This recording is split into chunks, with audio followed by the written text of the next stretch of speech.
Oh man, what's going on, y'all? Yo, What's happening? What it do?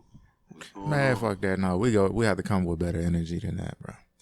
Yo, what's good? Breaking the Narrative podcast. oh well, Oh, I guess it's Mark's show now. All right. I ain't gonna lie, man. I was actually excited for this shit, bro. For us to come back, like real talk, real excited for this shit, man. Yeah, I ain't gonna lie. I thought he was gonna bring us in. I thought he was gonna bring the beat. Wow. Yeah, that's what Wow. I was thinking. wow. Oh, he's talking to you. Oh no, I thought I was talking. Oh, I didn't know. I thought you was gonna bring it in. I mean, I could have, but I mean, that's why I was looking at you. I didn't know everybody was looking at me. Well, My fault. Well, I was looking at the computer. I didn't see nobody looking at me, so Hey. I'm making sure it's picking up the way it's supposed to be picking Oh, up. man, my fault, bro. Yeah. I'm sorry, viewers or listeners. I apologize. Yeah. But yeah, man, this is Breaking the Narrative podcast. BTM for short, man. We back. Welcome back. Welcome back. Appreciate y'all for having me again. Yes, my man Black Ave ain't been here since what was it, the Thanksgiving episode? Yeah, it was like a year ago. Yeah. Welcome Nah, back. it was- Welcome back. It had to be before then, though. Nah, hold on. Nah, because it's been a while, bro. Nah. You absolutely right. No, I don't think I've been back since that. Yeah, because it was a Yeah. Thanksgiving jump. It was like, I think it was you and Ben. Time just been super fine. It has. Yeah. Or, as I like to say, life has been lifing. Yeah. Hey, that's a good way of putting it. I ain't gonna lie. That's a good way of putting it. Life, man. Nigga. But, man, we are officially back, man. It's been a while. A good while. Like, how I think we was talking about before the show started. It was like, You said sometime like- around summertime. yeah, something like that, man. It's been a while. Yeah. And we are going to go into the reason as to why we haven't been here for well, God knows how long. But before then, I would like to say, man, we appreciate everybody for being here first and foremost. Because, I mean, like, it's not often where we actually get more than just me, Mark, Ave, and shit. We only got one extra dude, but it's like, man, Black Ave is one of them niggas, man. Like you gotta love having other people around so you can have multiple perspectives, man. Mm-hmm. And he's a comedic relief, so you gotta give it to him for that, man. So, Ave, man, we appreciate you being here, bro. Man, I big ups to appreciate you, y'all for having me. I'm just glad to be here, to be honest with you. Come here, get our talk on, get our chill on, say what's on our minds. Man. I love it. And we love having you, bro. We definitely do, man. It's always a spectacle when like we all get together and shit. It's like it's really like brotherhood type shit when you get people like this together and shit. It's never no like ill will or nothing like that. It's always just love and camaraderie, man. Mm-hmm. So you can't really like you really can't do much. Like all of this is just it's organic.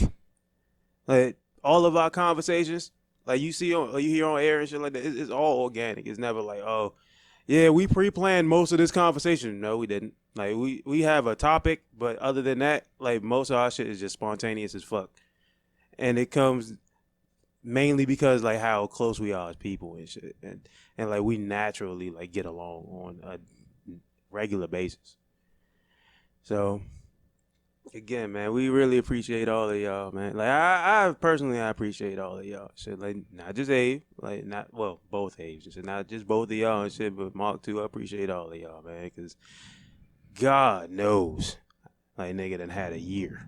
Nigga done had a year.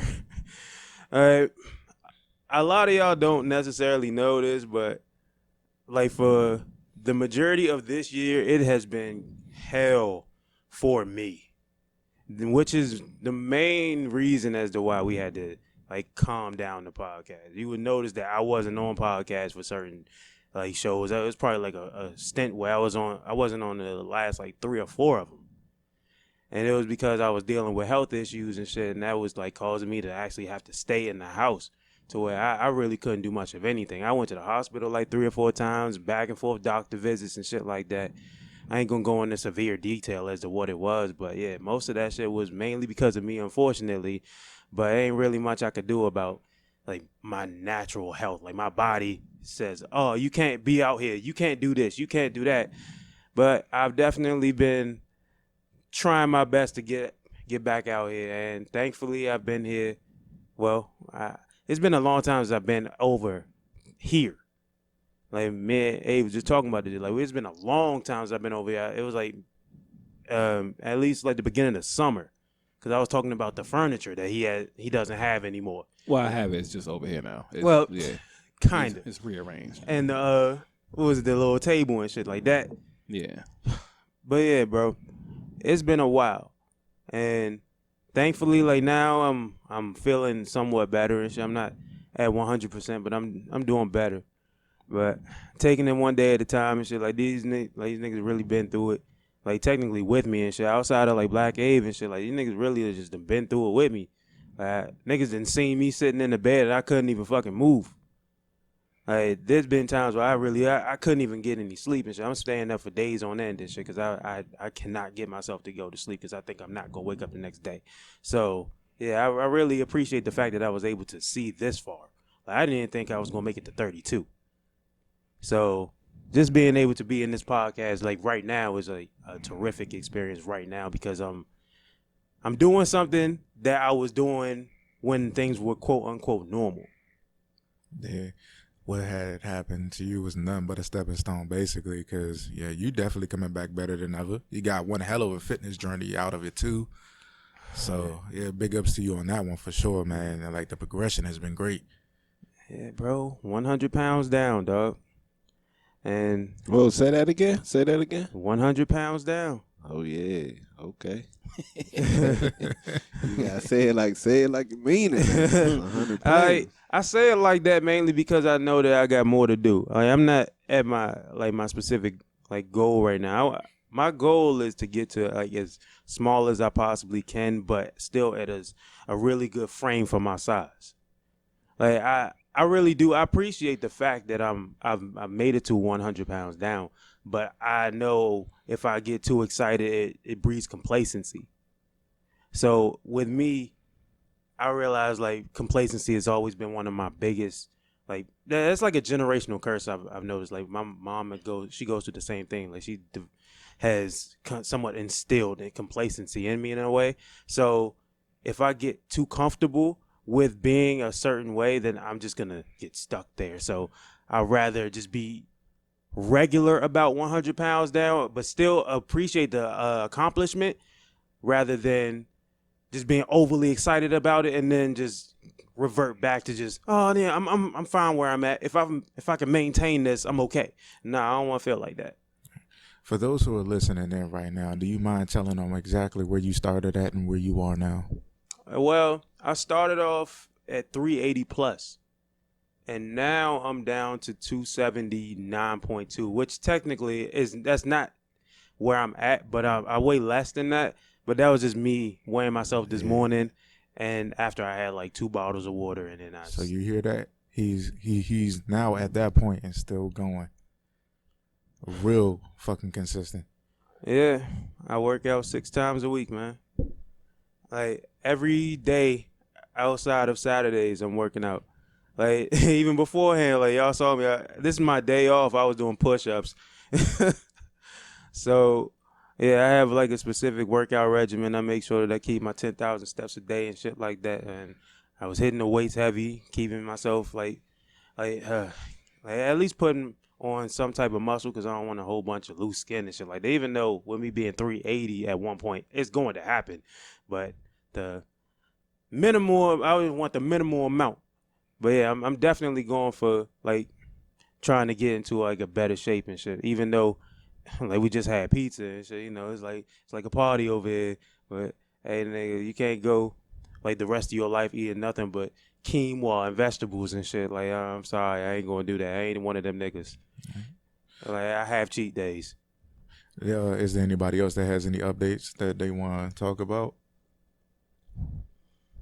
Well, Black Age, one thing that happened, Brown, what was it, in June, I lost my job, and December 14th, I just started a new one. That's what's up, So, man. congratulations, bro. It was, thank you, because first, the journey was tough.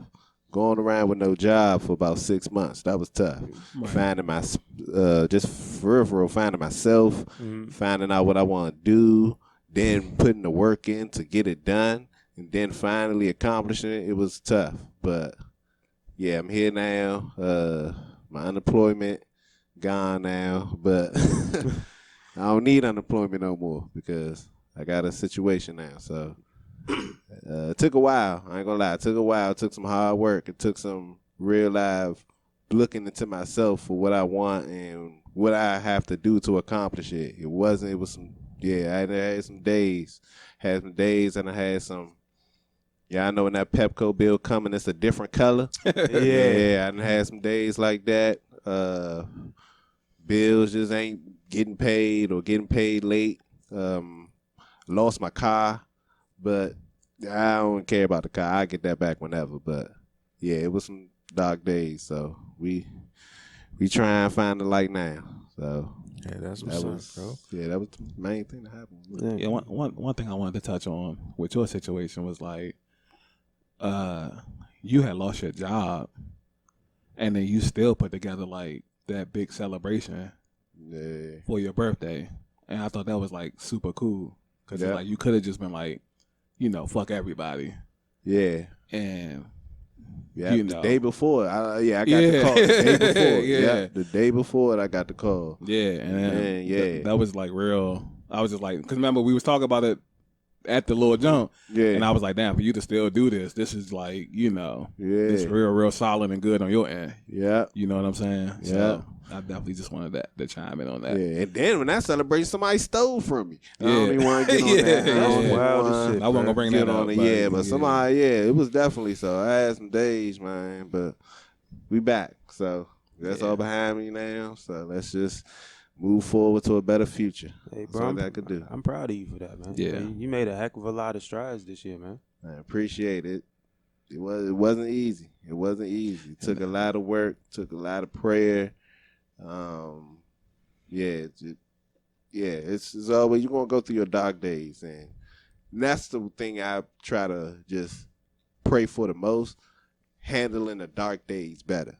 Okay. Because those light days, everybody know you just give thanks to those light days, but those dark days when you don't know where your next dollar coming from, you don't even know how to get your next dollar, you don't know where to go to get your next dollar and everything like that. Yeah. Those are the days I pray for I can find the strength to handle. Just to handle those. So thank y'all. I appreciate y'all. I definitely like times like this is what helps out. Yeah, the mind. Of course, man. You already know, man. I'm just a call away, dog. Like regardless of what the hell I go through and shit, I still check on niggas and shit. Yeah, and see how people doing. Like we talk frequently, so gotta check in and make sure you do your due diligence. Exactly. Because you never know, like you say. So I want to take this time to, bring up the rest in peace, Jason David Frank. Oh yeah, damn. Oh yeah, green, white ranger for those not to know. Big icon, who didn't know green. Yeah. So obviously the goat ranger. And also we lost another one after him, Twitch, the dancing dude from Ellen as well. Mm-hmm. Not too long after. So it's one of those years we'll be talking. If we talk about how many people this year, yeah, this was the suicide thing is like rampant. You know what I'm saying? Dog. So grateful that you make it out your dark days. That we all do, because it's not a given. Yeah, it's not a given. That's one thing that I'm glad you just said. It's not a given. A lot of times people like you just know somebody for being strong. And then you just chalk it up to them being strong. You know what I'm saying? But it's never really that simple. Right. Yeah, bro. Like, niggas I had plenty of them days, bro. Like, even before this little health scare shit. It was, like, we've already talked about this, like, about our little battles with depression back in the day and shit like that. Cause you had your anxiety shit. Mark had his moments. Like, I'm pretty sure Aiden had his moments. It's like you really don't understand, like, how tough it is out here for people, especially black men. In general, like we don't normally get a chance to talk too much about it and shit. Like we normally just have to just sit back and just absorb, and that's it. And that's usually not a recipe for failure. It is. Because you need to, even though, if you just too far gone, talking might not be good enough either. You know what I'm saying? Of course. But it's a starting point. Yeah. So. Shoot, let me ask y'all a question. So when y'all go through it and y'all come out of it, do y'all feel stronger or do you feel number? I don't know. It depends. That's actually a great question. That's really a great question because there are some people that legitimately come out number because they then tend to get into a habit of just ignoring the shit they was going through after a while. Like, yeah, it's just normal, so they just keep it pushing. Just kind of trying to silence the noise, and it becomes a norm.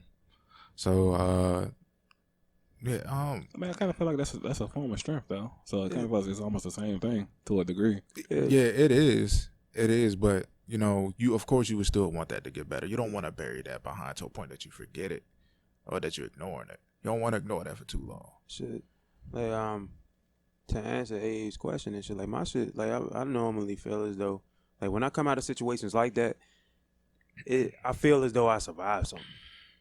Like, cause when you can go back and look at a situation and then say, I'm glad I'm not there anymore, that makes it all the better when you look at it from that perspective.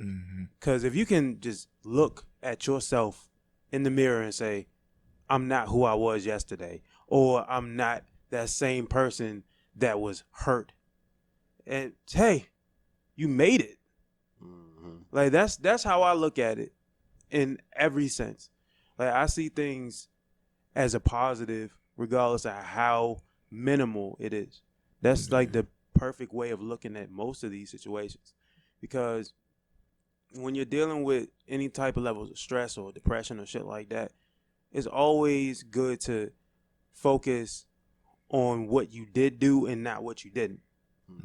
Because when you're dealing with all of the negative emotions, it feeds off of what you didn't do.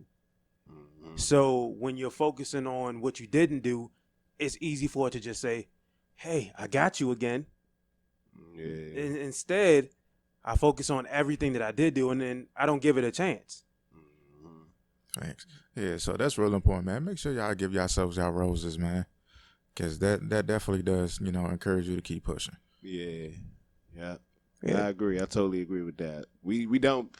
I don't know. I want to say, I don't know if that's a man thing or a black man thing, but we don't give ourselves the roses. We just, I did that. All right, next topic. Well, yeah, I don't really think it's like it's closed into males. I kind of feel like, most people just seek the roses from other people first and foremost. Right? Yeah, that's where it becomes problematic. Yeah, and it's not until you realize, like, most people don't give a shit about you anyway. Not for real. That then you start to give yourself the roses. Yeah. Like he said, you looking at little things like, oh, I got through this, I did this. Yeah. You know what I'm saying? And then you just become more accustomed to doing it. You know what I'm saying? That's just my opinion. That's how I feel about it. The validation is just extra. Yeah. And I don't really seek that from outsiders anyway. Yeah. You know what I'm saying? Like, unless it's like constructive criticism that is beneficial and shit. Other than that, like, well, that's for me. I don't really accept. I don't know. It just depends. Because as an artist, I feel like there's no such thing. Now I'm to a point where there's just no such thing. You know what I'm saying? I was talking about like personal things, like nothing of like the creative standpoint. Yeah, I mean, that's like you said, that's your perspective. But for me, that's giving too much power to people who don't deserve it. Okay. Because I'll use you for an example, right? Mm-hmm. Now, pre-podcast, you say you lost 100 pounds. Yeah. Pre-podcast, you made a post. Obviously, pre-podcast, you made a post. You mate a post about losing 100 pounds, right? Yeah. And you said you got like 200 and something likes and stuff like that, right? Which is very rare. But the thing is, like, people like the. I'm glad you said that because that's the point I'm about to make. Yeah. So, look what you had to do to get that. I understand where you're coming from, like, because bro. No, let me finish. Let me finish. I got you, bruh. What's this? December 22. No, I think it's 23rd. I think. No, I'm talking about the year. Oh no. Yeah. Oh, yeah. So from today, we're gonna go back 1 year. Mm-hmm. How many projects have you dropped since then? In this 1 year span? In this 1 year span, I've dropped 3 projects. Actually, no, it's probably more than that because yeah, it is 3 projects. Right. So and a hell of a lot of fillers because he's been active. No, I'm not even talking about. Yeah, I know where you. I'm not talking about group stuff. I'm talking about like individual stuff. Yeah, strictly him. Yeah, he's been doing a lot of fillers. Dropped 3 projects, bro, and I'm like, I listen to his projects end on end, and I'm like, yo, this is like amazing shit. You know what I'm saying? But the same support system that he should have, he won't have that. Yeah. Look what you got to do to impress people. Look what you got to do to impress people. You know what I'm saying? I get it. Nah, it ain't nothing knocking you though. No. I don't take it. I'm just saying, I'm like, that's why I don't give people that power. Cause look what you got to do. Bro had to lose 100 pounds. Bro had to do something that's damn near impossible. That people die. It's funny, right? Yeah, people I die. I get what you say. I definitely get what you say. People die end on end trying to lose that kind of weight. That's what it takes. That's who I'm gonna listen to. Like that's who I'm accept the support now. Don't get me wrong. But as far as like asking for your critiqueness, fuck you. Excuse my language. Nigga, what you talking about? Excuse my language. Because I know my mom gonna be listening. You know, how you always cussing and yada. But I be cussing. I don't give a damn. Man, me too. I was gonna say I think it's a little bit late for that. It's like that's who you giving your power to. Yeah. If it's not somebody like I'm superly closed in with all the time. Oh yeah, that's technically what I meant. Yeah, I get it. But I'm just saying like all that outside shit is cool, but that is just a bonus. Like he said, it's just a bonus. Yeah. You know what I'm saying? Mm-hmm. Like I'm to the point now where I like to do what I'm gonna do. You either going to accept it or not, because now I done seen the other side. And without getting too long with it, I would like to use this to segue into what I've been working on this year. Mm-hmm.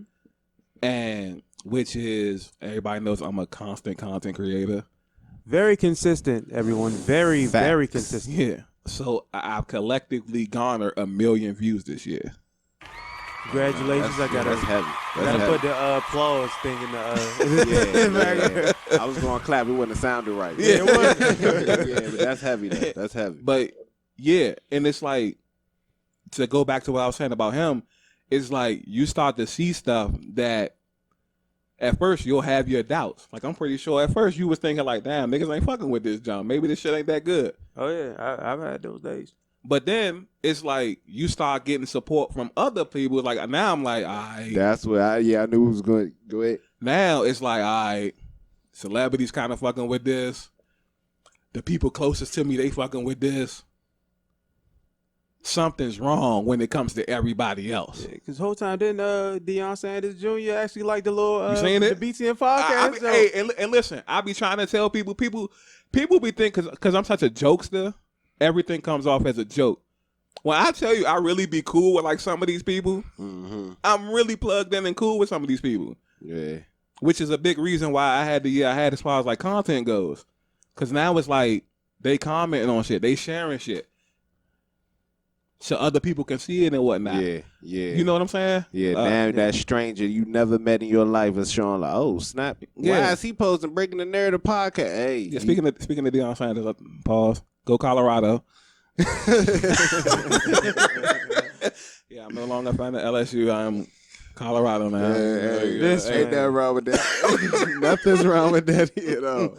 But nah, it's just like once you constantly working, you just see like what's what with who's who. And then none of that stuff even matters anymore. At least not to me. Yeah, understandable. Once I get a grip on what works with people, I'm just gonna do what I think works with people. Yeah. Like, unless you just like way ahead of me or way above me, then maybe I'll take it into consideration. But other than that, no. Yeah, I get where you come from. You've always had that mindset because, like, it's always been the same thing. Like, we've had this conversation numerous times over, and it's always the same thing. It's never changed. Motherfuckers be hating. Yeah. Like, that's all they be hating. But, yeah, that's just... mostly what I've been working on. Definitely respect the grind, man. I be saying that shit on a very consistent basis. I be sitting there like, what the fuck does he be doing with his free time? That's what I be thinking to myself sometimes. Working or thinking. Yeah. I was like, bro, I wish. You're in the league though. Oh yeah. Cause we had that conversation all the time too. Yeah, I know. Cause you talking about like my situation where I released a poem every single day for, well, every day except for Sunday for an entire year. Yeah. Well, yeah. So it's like the grind is real. Yeah. And once you get programmed to be doing it, then it's just like, damn, even I don't feel like doing this today, but let me do it. Let me post it. Except with December, because this is normally I normally take my breaks in December, bro. Hey man, you got some hella motivators over here, bro. Real talk. Yeah, I appreciate that, man. Yeah. I got two icons sitting in front of me. Y'all go on right now. I mean, I wouldn't say all that, but but y'all really are though. That niggas just regular, bro. Just hard workers. Yeah. Nah, and that's commendable. Speak icon into existence, y'all. Yeah, bro, that's commendable. Forget that. Ain't nobody else there. Who else you know personally that got 1 million views? Personally, and I'm talking like they'll slap through here. Personally, I don't know. And honestly, like, don't even really let the numbers stop them though, because you still doing this out like both of y'all still doing this out of straight passion though. Like yeah, his is more like all passion. Mine's is like half passion, half business. Mm. So I get it, but you still make sure that you like don't pay the bills. Yeah, like you genuinely don't buy groceries. I don't know, man. Like the grind, the numbers of things that I see you pay the do, bills man. at one point, bro. I did get paid for one of my poems actually getting put into a black magazine though. No, say that again. Say that again. I got my poem put into a black magazine. I got paid for it. Yeah. Wow. And that's big right there. Yeah, that's big. Because one of my friends on Facebook is actually a writer, and she actually sent me a little challenge, little thing that they had set up for that year.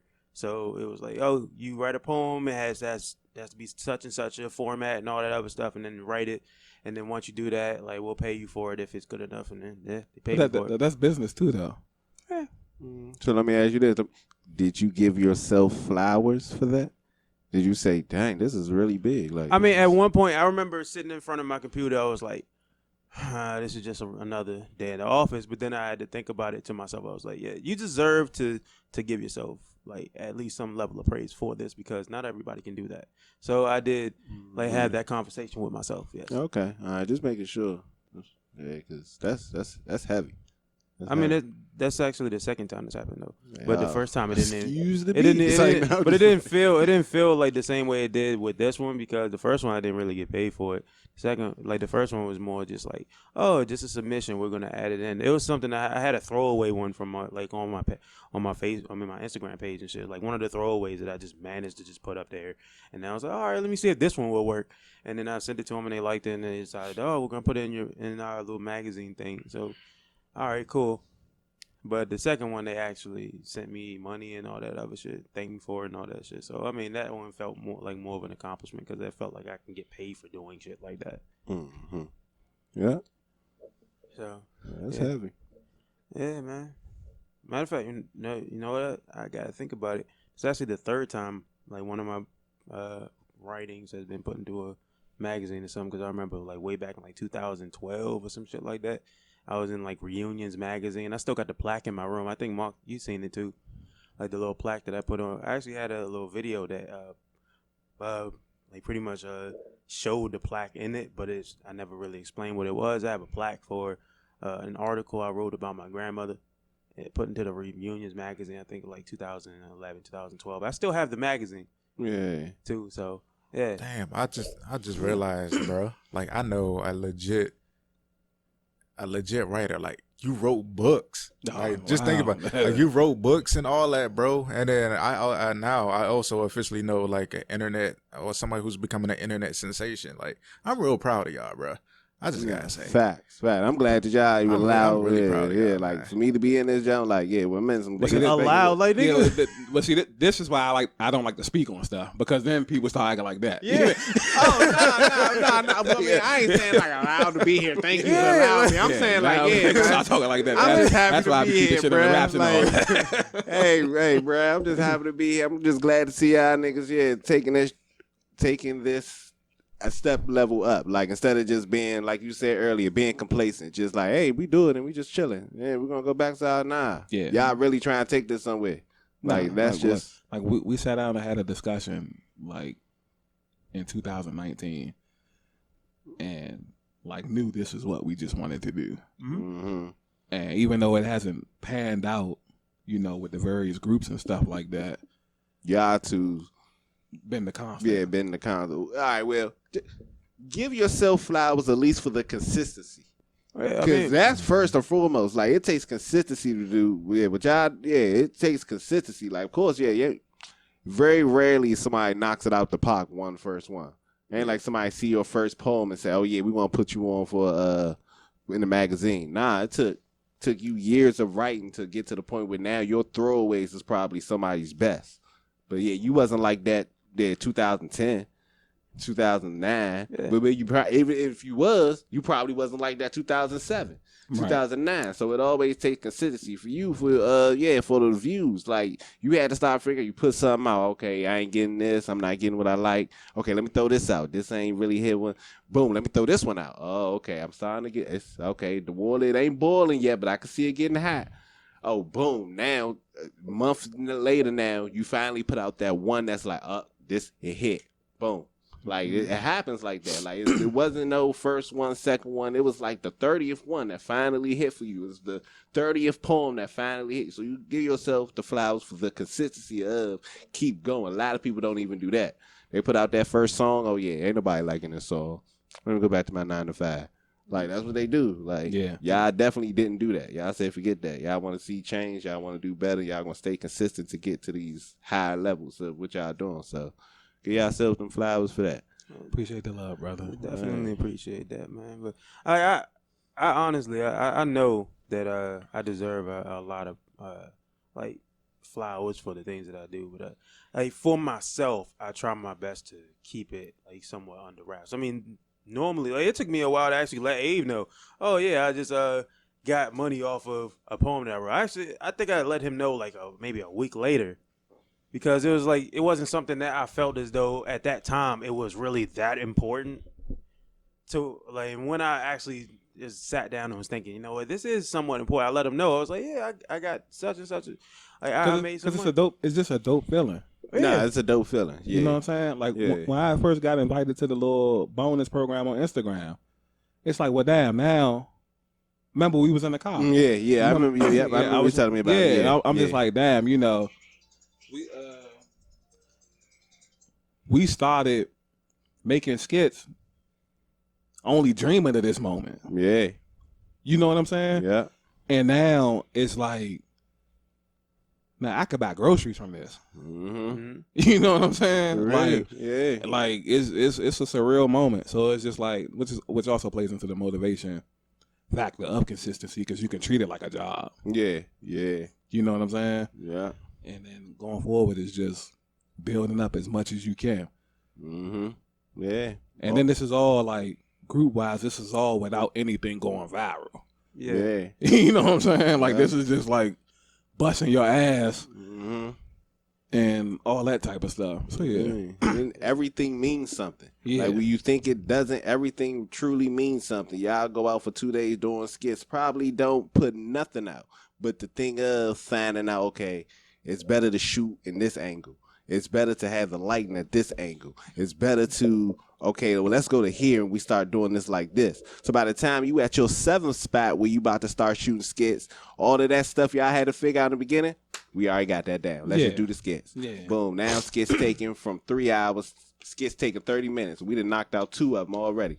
Things like that. So everything truly means something when doing all of that. Yeah. Because I still remember like the first video we did with Sonny and Eli. Yeah, the World War III. Yeah, the World War III jump, bro. Yeah. It was It was tough, like, because at that point, we didn't even think that, well, y'all didn't think that one was actually going to be a video. You thought we was, all of them thought we was just playing around that day. Yeah. And, like, all of the footage that we put together, I was like, wait a minute, like, this is an actual skit we could put out. Mm-hmm. And then after that, I put everything together. I did all the editing and all that shit, and I made sure that it was, like, perfect for, like, the Facebook and all that shit. And that was, like, one of the best videos that we did as far as viewership. And, bro, and you think about, like, where we are now as far as, like, well, not just me in general, because, like, I don't do too much of, like, the video content as of right now, mainly because of, like, the fact that, you know, health-wise. Mm-hmm. But to see a lot of, like, where you have come from where, because remember when you first started, you was like, I don't really like being on camera like that, to where you are now, it's just like, oh, this is another day at the office. Yeah, because it's like, I don't, you know, mentally you just got to grow. Mm-hmm. So when you starting off, remember how I was telling you, it stemmed from, like, me doing music. Yeah. And I wasn't confident in the type of music I was making, because that wasn't the shit that was hot. Mm-hmm. Yeah. I still had, like, a 90s rap type of storytelling. You know what I'm saying? Yeah. Hip hop, R&B type of thing. Mm-hmm. And the game was changing around that time. Yeah. And then, you know, you add in, like how you said earlier, life be life and stuff like that. Yeah. Now it's just like exactly what you said. Let me get back to this 9 to 5. Yeah. Yeah. Even though I work overnight, but you know. Yeah. Let me get back to this 9 to 5. What that shit mean? Yeah. And then it was like starting off with the comedy thing. It was like, damn, I don't have that kind of confidence to be on camera. Yeah. Especially since I done spent a couple years as a photographer at that point behind the camera, because I felt like I didn't have the looks to be in front of that motherfucker. At least not like what we was talking about doing. All this shit we was talking about doing. Yeah. You know what I'm saying? Yeah. Like, nah, I don't know if I look like that. Yeah. I still don't believe I'm photogenic and shit. I just managed to make things look better than what they actually are. Yeah, it ain't something you can never just grow out of. Yeah. Of course not. It's just that you for me, I don't know about you, but it's probably the same thing. You just reach a threshold where it's like, all right, well, people not looking at me for this. They just expecting this. You know what I'm saying? Yeah. Like maybe if Mark making videos and shit, maybe people is looking, maybe people is looking at him for the looks. Yeah. But I know that when people see my shit, they looking for the funny. They just need laughs. Yeah. Or we doing a short film or something, a mental health film or some shit like that. They just looking for the message in the video. I was gonna make a joke, but I ain't gonna do it. I'm sorry, Black A, bro. I'm sorry. I was even thinking about it. Man, you gotta make the joke now. Like, you can't say I was gonna make the joke and not make the joke. Yeah. I was like, they gonna be looking at Black A and wondering why ain't nobody in the video. Go ahead. I'm sorry, bro. My pride. It's like, man, Hazel, man. Welcome back. I'm sorry, man. I love you, bro. Yeah. I'll give you a hug out of the video. Yeah, it's all good. Yeah, but that's once you get comfortable. The main thing is to get somehow, some way, get comfortable. Yeah, getting comfortable in front of that camera. I'm pretty sure it's kind of or whatever you got change. Whatever you got the uncomfortable thing about, because it might not just be you in front of the camera. It might be you like writing. Yeah. You know what I'm saying? Oh, nigga, I was definitely not confident in my writing when I first started off, bro. There was plenty of niggas. Like I actually let niggas know. There was plenty of people saying, "You suck at this. Stop." Yeah. Like there's plenty of people that told me that you should not be doing this. Yeah, well, you know, people now they create pages just to hate. Like they created real life dude. Yeah. Steven 34892. Bro, get this shit up, bro. You trash. Put the pen down. You ain't a poet. No, like, but the thing is, like, I was like, it wasn't people online. It was literally people like I knew personally in my face telling me like, "Oh yeah, you're not good at this." I had that experience too when my first photo shoot. Oh, for real? Yep. Wow. Yep. Did it with Tasha Mika. And I posted the pictures online and got like 150 comments, and half of them was like, "No, sell that junk, cuz." Like, you know what I'm saying? Sell the camera, dude. How much you want for it? Yeah, I go back like to that post probably every couple of months, and just read the comments. And then that is like a little bit of motivating factor. Mm-hmm. Like now, niggas be on dicks when they come to cameras and photography and shit. But that ain't how I started out though. Yeah. Hey yo, Abe, how much you charging now, man? That was the perfect vindication. Like, times have changed now. Mm-hmm. You paying double. Yeah. Hold on, let me go back. You suck. You need to cut it down. Yeah. Okay, how much you say? What you need? A wedding? Oh yeah. telling me to sell the car for Photoshop and all that. Hey, Slum. Let me get the serial number, bro. Let me get the Adobe serial number, bro. Bro. He's spot on. I already know. It's so many people out there that is more than willing to just let you know how bad things are with you. Instead of like one of those, is less people out there that'll really let you know, hey, you can get better at this, you can get better at that. But there's more people out there who say, oh, you just need to stop. There's nothing you can do to get better. Yeah. But another thing I will say, it is also a lot of people who will say, hey, yo, link up with me. I could, I'll get you right. We could get together. Like a lot of people is willing to help. And the crazy part about it is those people, they not your friends. They that stranger that you just seen, like that just came across your page, like, he doing photography pitch. I know what his problem is. His shading is a little bit. Hey, yo, you know what you should do? Such could bring out the shading a little bit better. You'll be all right. Mm-hmm. Oh, that's tight. Oh, wow. Hey, yo, appreciate that, bro. Yeah, bro. Matter of fact, you just slide on through. One time I'm doing a photo shoot. I can show you what I do. A little light that I got that's a little bit better. Stuff like that. Like that happens too. That's just crazy how it never happens with the friends, but it will happen with just a random person from like what we in for random person. So why you think it's like that though? Is it a competitive thing? It might be. Nah, I wouldn't say it's a competitive thing. You don't think so? I mean, I'm talking about like a mindset, a competitive mindset. Nobody really want to see other people do better than they do. Really, competition, right? Yeah. So it's like I could say it was competition. It's like a rapper owning a label. I don't know. I'll sign you, but you'll never be bigger than me. Yeah, type thing. It's like you always want to be head of the table. Nobody should be above you. Yeah. Again, that competition. But see, first and foremost, though, for people who are actually giving criticism on certain shit, they're not doing none of that shit at all. Oh, that's normal to give it. Yeah. You know what I'm It's like for you, like unwritten rule, right? What you said before, that somebody can give tips about something. Yeah. You know what I'm saying? I get it. Cool. And it is crazy that you will get it from somebody that you absolutely do not know from a can of paint, opposed to whoever's digging your ass about it the most. Pause. But at the same time, they don't know not a single fucking thing about what it is that they're criticizing. Yeah. Like, all right, so cool. So what can you tell me about this? Mm-hmm. Or how can you contribute to that? Yeah, just telling you, hey, it look off, bruh. Just stop. How are you helping me?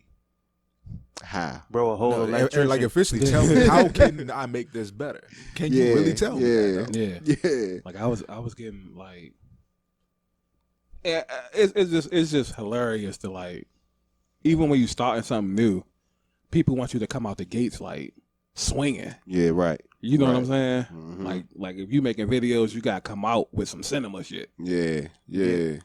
That's what they expecting and shit. Yeah. Hey, if you be joning like shit, so you better be good at these skits. Yeah. Like, that's two totally different things, bro. Yeah. And then like I said earlier, I'm more so like I said, it's half passion and half business. So if I feel like, what's popping right now might not be super funny shit, you're not going to get super funny shit. Right, facts. You know what I'm saying? Like whatever's going to help me meet my quota, that's what I'm going to be doing. Yeah. Sans into the sports content. Yeah. And I remember early on, like we was doing a lot of the like script writing for that shit. Like right. So it's kind of difficult to transition from like just being funny naturally to actually having a script and performing that to perfection with your own personality added on. Right. Which is why I'm not a big fan of the scripts. Yeah. Nah, I can understand that. Yeah. So we, Well, outside of Mike, because Mike was the one writing all the scripts anyway. I wasn't writing all of them. I just throw ideas out there and everybody to improvise. Yeah. Like, this is what I want the skit to be about. You on your own. I mean, I didn't give up on it, but I stopped writing so many scripts and shit. But I do have ideas and scripts for certain things. But a lot of my shit now would just be improv. Now, like we're like improv masters. Everybody. Yeah. Well, I wouldn't say I'm a master, but I definitely try my best. Bro, you literally just bless the food with like the amazingness, and I know that's not a word, with the amazingness of like a full 5 to 10 year motivational speaker. Bro had a prayer ready. It like and no didn't even know he was about to pray. That's what improv, man.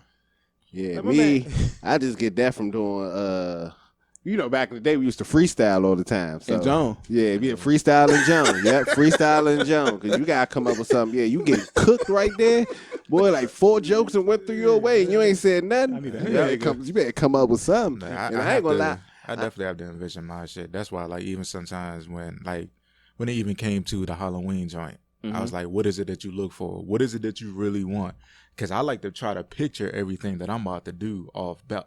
Yeah. So it's just like, all right, cool. But that's why I just give you like a base, because your mind going to wander anyway. Yeah. So I think, you know what I'm saying. So and sometimes I gotta tell Gabe like let me know if I'm going a little bit off the handles, because I can like trail off into several different things. Yeah.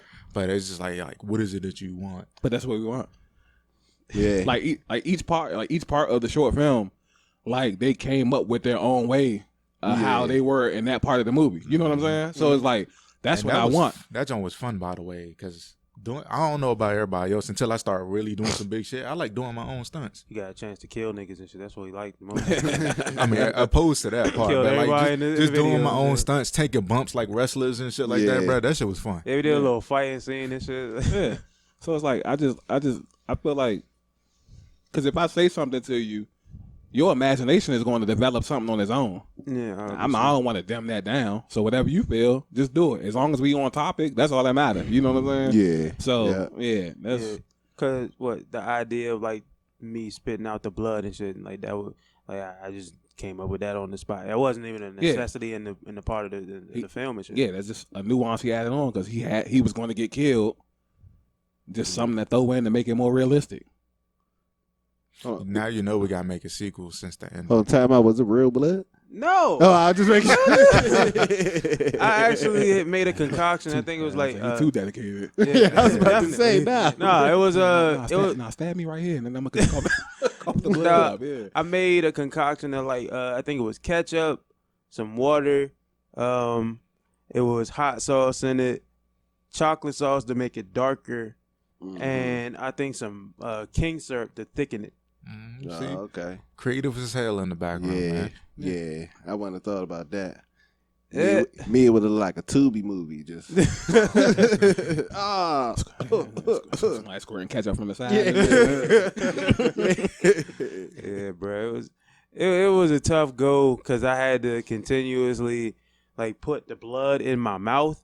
And then I didn't like the taste of the shit because we had to shoot this shit over. Yeah, even though I don't think it tasted that bad. That's because you were the one with like tasting the fucking concoction that I made, bro. Bro, get the name and all the ingredients. I'm like, but that shit probably tastes a little good. Put that on a pancake right now. Yeah. Catch up. You definitely would send that shit back to whoever made it, bro.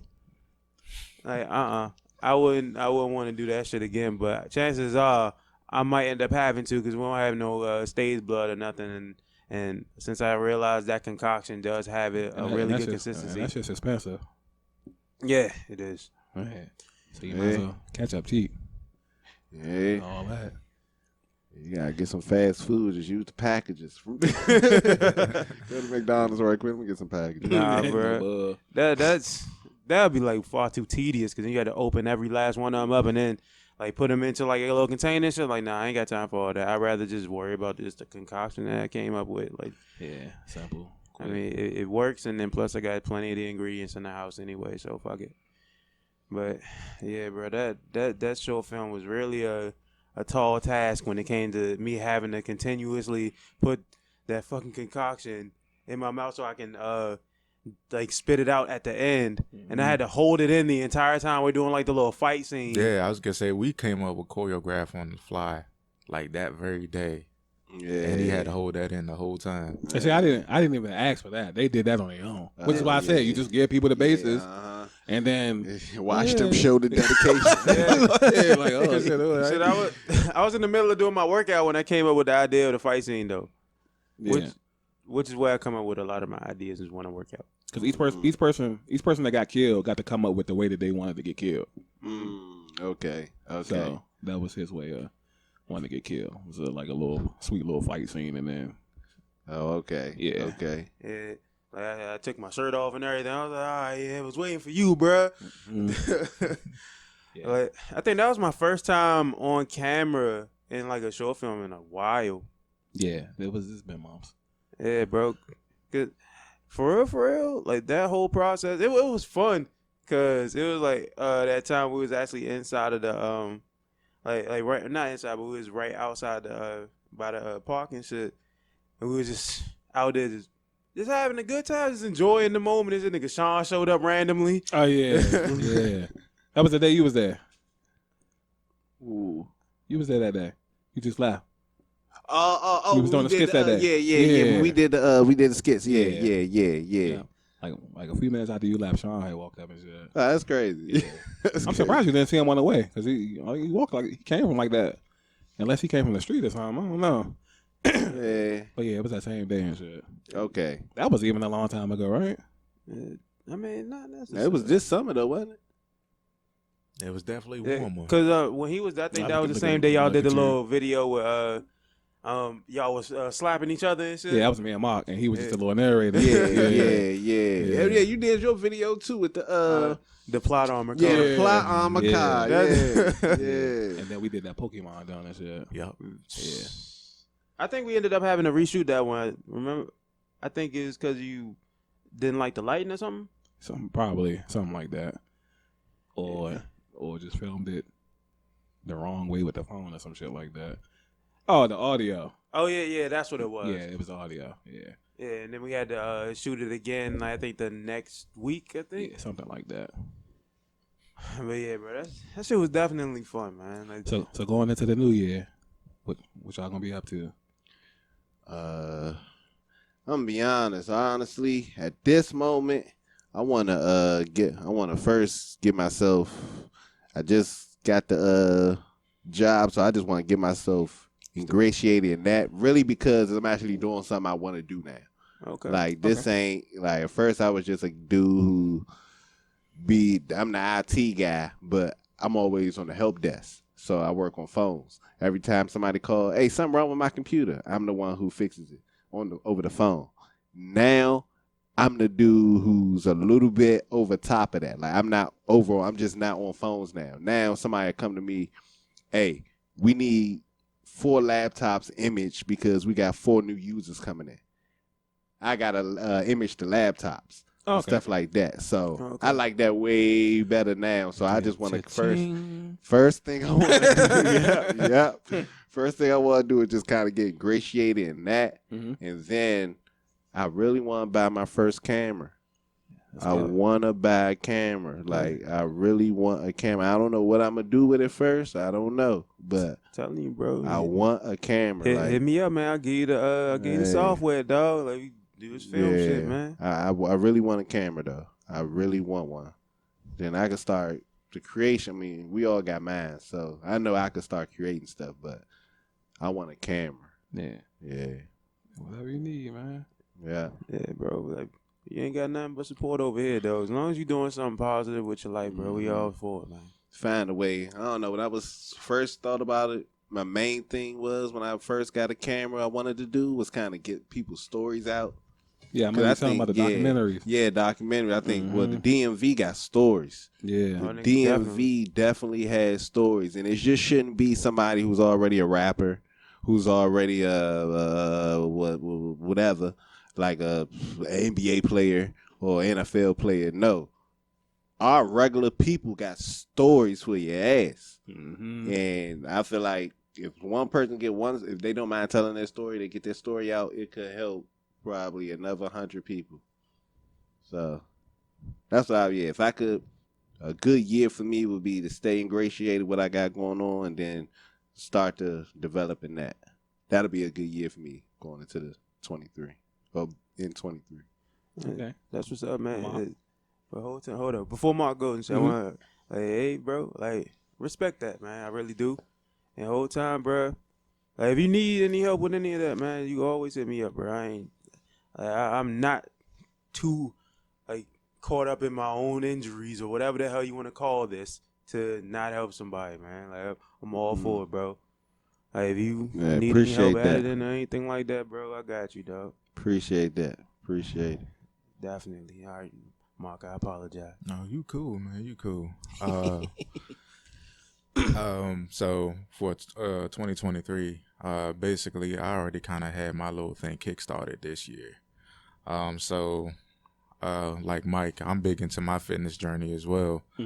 But that's also the career. So the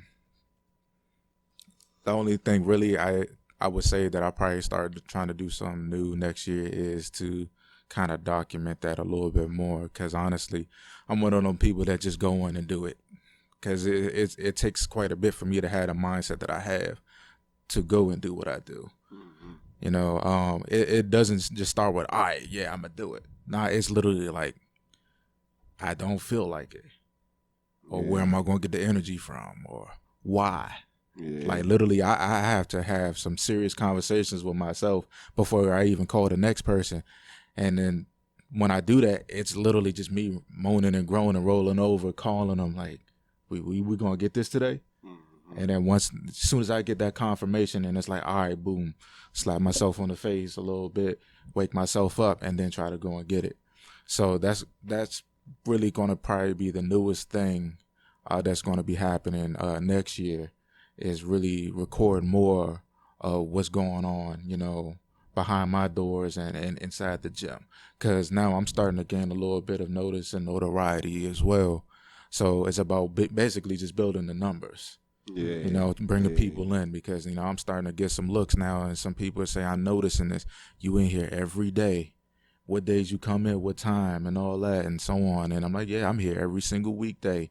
Saturdays is my cardio day, so it's either I'm inside the gym or I'm running on the elliptical or outside. That's probably the only time you're not going to see me. Yeah. But I'm here every weekday, and Sunday the place is closed, and that's for my religion. So there you go.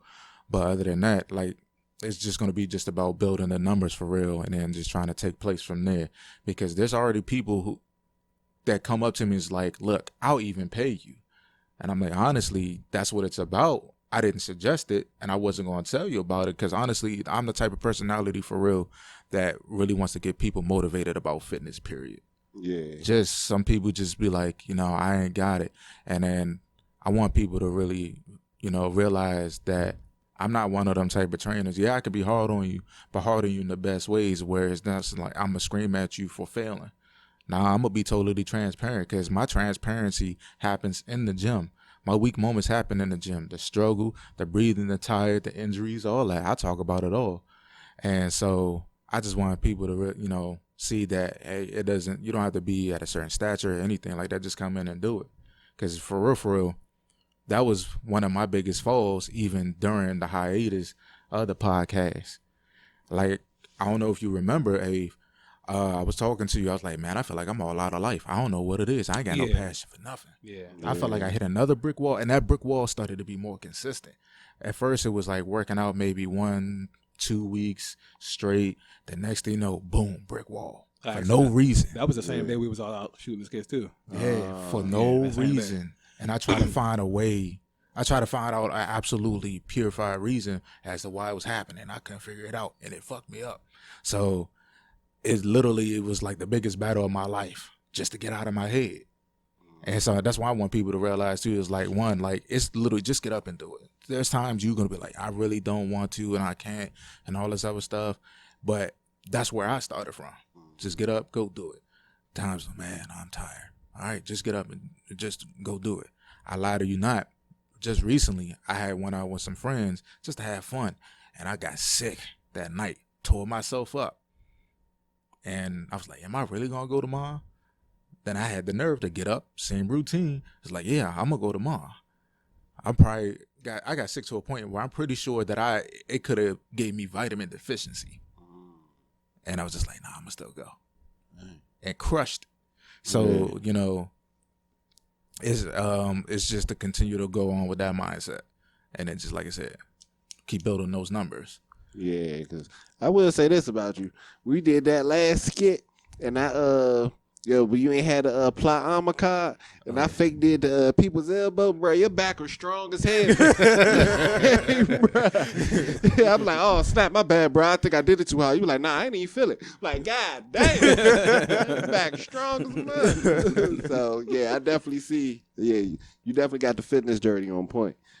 Definitely, yeah. You motivation too. Definitely motivation. Cause I ain't a fitness guy. But yeah. Because some people think it's just all physical. Nah, yeah, man. It's The mental. majority of the time it's mental. Yeah, it's mental. It's mental. literally just like bring your ass up in there. Mm-hmm. That's like with almost everything. Yeah. Always start with the mind. Yeah. Like, at least consistency wise. Yeah. Consistency starts with the mind. Mm-hmm. Definitely, nigga. Like, it took me a while to get into the whole fitness thing the whole time. But shit, you remember when I used to I'll have like spurts when I'll do my runs around the basement and shit like that, but I will eventually just stop for some reason. Mm-hmm. Nigga, my motivation came from me not wanting to die. Like, that's how bad it had to get for me to actually jump into the fitness thing and really want to go further than that, bro. And the beginning of this year, I was at like in the high 3, like probably like 380 something, maybe a little bit less. But bro, just to think about, like, just in the span of less than a year, I'm down 100 pounds. Like, that comes from a lot of dedication and shit like that. And like you said, it comes from consistency. Mentally, it's there. Like, you need to have that mentality of like, nigga, you got to get up and you got to do something. Mm-hmm. You can't just sit down, because like, y'all was there when I was literally in my bed and I couldn't get up. I couldn't even stay sitting up for a certain period of time without getting dizzy enough to the point where I'm about to pass out. Because it was one of those days you would see me walking back and forth. That was that exact same day. Like, you and like Mark, you and Abe was downstairs in my basement. I was walking back and forth that day, and I think I walked like 6 miles just because I was walking back and forth, and I did not go to sleep. I was sleep deprived for like 2 or 3 days. So that day when y'all left, that was the exact same day where I passed out 3 times straight. That exact same day, I went to the hospital because of that. And like, it was like that mentality. I was like, I for some reason, my body does not want to be publicly humiliated. So in a public setting or when I'm around people, it will not shut down. Like, if I feel horrible, it won't shut down until I'm either by myself or I'm comfortable. That's it. So when y'all were around, it was like, all right, I'm good enough to where I can keep going. As soon as y'all left, like I said, passed out 3 times straight. But that's I feel like that's more so like the energy, because when I was going through like similar health problems a couple years ago, it was kind of like the same thing. Mm-hmm. You know what I'm saying? Mine's just kind of turned into more of a mental thing after a while. And I was struggling like with the anxiety and not trusting myself. Yeah. You know, which is probably what you was going through. You know what I'm saying? Because it's like, we've been so solid all these years. And then, you know, your body just have like this traumatic event. And then now, I know yours is kind of different from me, but when I was going through like health problems, it was more so like I was having anxiety attacks, which caused my heart to like beat real fast. Yeah. And because I was so heavy, I developed a irregular heartbeat. You know what I'm saying? Yeah. And so once I stopped doing that, anytime I would do something, like when we go to the court, anything that causes my heart to beat fast, it's normal routine. How many years we've been playing basketball? Yeah, right. For the last 30 years. Uh-huh. But all my mind know is, oh, when this happened, that means we have an anxiety attack. Yeah. So, hey, trigger it. You know what I'm saying? Mm-hmm. And then I'm sitting here. I gotta stop, take deep breaths. Yep.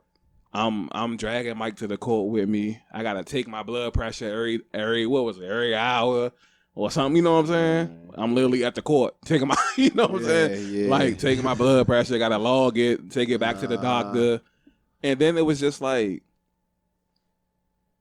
I came to you one day and I was like, bro, I just don't even care no more. I felt the exact same way, dog. You just don't care. Like you get away. Like if you gonna die, if I'm gonna die. You know what I'm saying? Nigga, like, I had that exact same feeling. It was like, bro, I would rather stop living than to have to wake up every single day and can barely stand. Yeah, and then you just like you said, you just started getting more active. Yeah, and then I just started going back to doing the shit I love. Like when we was remember I was telling you when we was shooting this when I first met Mark, whatever short film we was doing, he had the mask. You gave him the mask. The Jake Ward jump. I was like, I was struggling so bad with anxiety that day. Because somebody else was with us. Leonard, right. I was struggling with anxiety so bad that day. But I was already to the point where it was just like, hey, if something gonna happen, I'd rather it happen doing something I love. Yeah.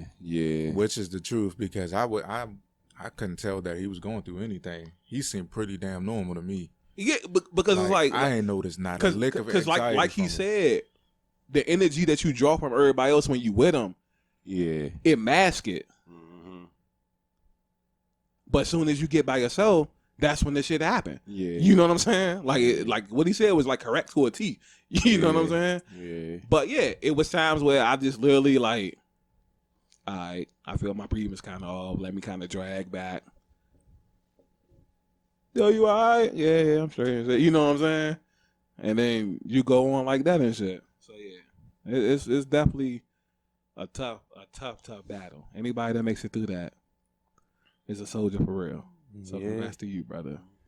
Yeah, definitely. Same thing to you, bro. And like, dog, to both of y'all, man, because y'all might not have had the exact same situations, but y'all done been through y'all. Yeah, everybody got something. Yeah, everybody got a story. Yeah, just like Black Ape talking about, niggas in the DMV, we got stories, bro. But it's just like, And speaking of that shit, man, when you get them documentaries popping, bro, niggas don't be a stranger, my nigga. Shit gonna be lit, man. Nah, like I said in the beginning of the podcast, when Abe told me he lost his job and he still threw that birthday party, like still spent like all that money, like to put all that stuff together, all that food and shit like that. I was like, I speak glowingly and I'm fond of you anyway, because about history and you like my brother, you know what I'm saying? Yeah, facts. But then it was just like, too. It was just like, damn, bro don't even got nothing to his name for real right now. Yeah, bro. Like that's mad effort. Knowing to the fact that really the ratio of you getting anything back is slim as shit. It was because that's absolute courage. Right he don't know. He didn't, like he said, he didn't know where his next shit was coming from. Right. So I just like the whole time I was there, I was just like, damn, Abe, like this crazy. It's super solid right here. Good on you for that, bro. Yeah. Just to still like, fuck it. The day is still bright. Yeah. It is. It's just a part of my story. That's all it is. Just part of my story, bro. Yeah, but trust me, bro. No, I'm not gonna say if. Once I get it popping, come on now. You got a story. Abe got a story. Mark got a story. We all got stories to be told. Yeah, trust me. And I feel like all our stories could help another person. Definitely. That's the thing. Like, I think somebody could look at everybody's story in here and get something from it. Like, keep going. It's never too late to start. Yeah, never too late to start. Success don't have an age limit. Success don't have a time limit. None of that. Because goddamn, I would have paid somebody 10 years ago to walk up and tell me that shit. Right. You know what I'm saying? Real. Like I would give a person $100, because that's another thing that made me stop doing music. Yeah, you know what I'm saying? Yeah.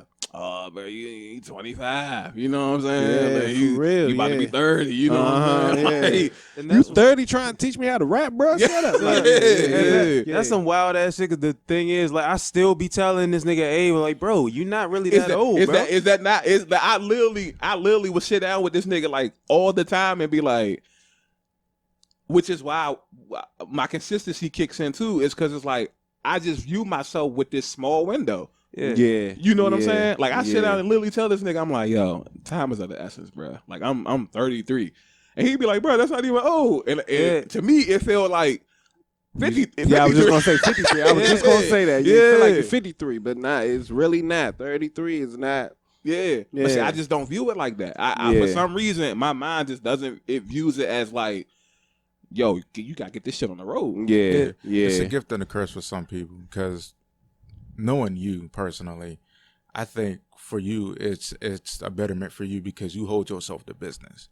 You know what I'm saying? You want to get to it. You don't want to waste time for shit. Meat and potatoes. But then there's those who will do it and just compare themselves to a whole bunch of other shit, which is their downfall because it's just like, well, yeah, here I am at this age and I haven't done this yet or it hasn't got done yet. And so at this point, it's either I'm not going to do it or it's not going to be as good or it's not going to get complete. So, you know, it's a double-edged sword, but, you know, for you personally, I don't see it to be a really as much as a bad thing. Besides the fact that if you really genuinely think like, damn, bro, like here I am at this age and look at what I accomplished. Well, for one, you accomplished a lot, but two, it's literally you just holding you to your business. Yeah, I just feel like I need more. Yeah, which isn't necessarily a bad like feel outlook. Yeah, I feel like at the age I'm at, I need more. Yeah. That's like a lot of the driving force. Yeah, like your driving force is also your biggest detriment. Like you do it to the point where, like, you don't feel like you're satisfied with anything. I like you said earlier. It's like you take time to accept the little stuff, but at the end of the day, it felt like I'm just chasing something so much more, and sometimes I don't even know what it is. Yeah. I know what I'm looking at. Like, me, I already know I have a destination. You had like that's such a broad spectrum. Yeah, it's like, kind of almost impossible to put an end point. But I just know I need to get shit on the road. That's all I know. Yeah. Like that's what I tell myself all the time. I need to get like shit on the road. That level of motivation isn't a problem. Yeah. But it's just the mindset that comes with it, the way you feel old because you're not doing something at a certain age. That's where it becomes detrimental because you look at it just like, bro, I'm not doing this, I'm not doing that. Like that. I remember I was having a conversation. It causes stress. Yeah, it does. Yeah, it does. Because we live in a microwave society where we believe that everything we should have everything before we hit a certain age. Like that's not always the case. No, that's true. That's true. But it's like, go ahead. Now, I was going to say that instant gratification. All of us want that instant gratification. Like, oh, I just started something, boom. But it's like, nah. It ain't that. Yeah, and I just feel like it ain't that. Damn, I started something so late. Yeah. Because of that false mindset of, damn, you getting old. Yeah. You know, but just because I realized like, okay, 33 isn't that old, but it's too late because I've been thinking this. Yeah. Since 23. Yeah. You know what I'm saying? You was at 23 thinking 33. You old as shit. Yeah. And then, like I said, I started working at GW. I was probably like 21. Yeah. And then I blink. And it's like, damn, I'm 30 now. Right. You know what I'm saying? Shit, a lot of that does come from like you working in almost a dead end job for so long. You feel like you did waste a heck of a lot of your life with a situation that was going nowhere. So you don't want to ever feel like you're going nowhere again. And I didn't realize I was going nowhere until I crashed into the fucking, what's the little jumps that be at the end of the one-way streets?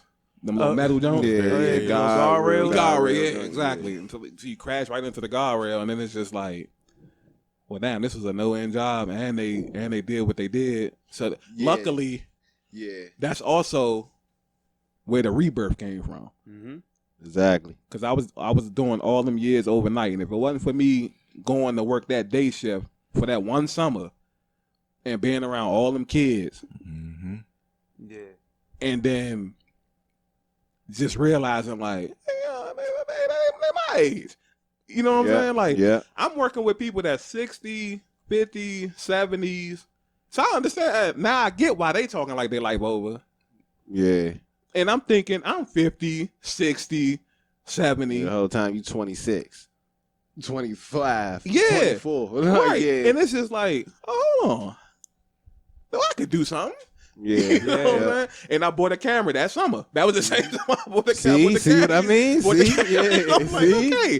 Yeah, 2017. Never forget. I'm like, okay, yeah, I can do something. This ain't over. You know what I'm saying?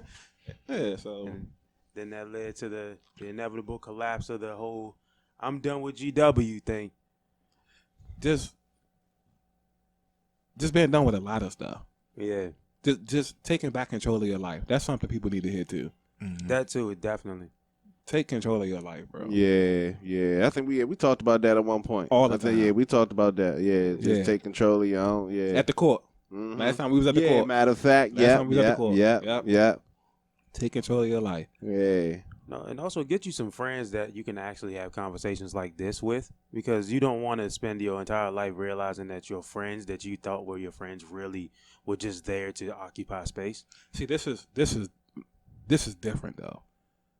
We just blessed. I understand that, but you can always find people that are worthwhile. Hopefully. That's difficult though, because you will have people, you're around people that you think are like that. Yeah. And then when it's time to do something, you know. Yeah, no, because like when we were growing up, like we always had poor judgment in certain aspects. Like even me, I can say that I had poor judgment. I didn't know what type of friends I had until I didn't have them anymore, and then I realized they weren't worth the time that I gave them.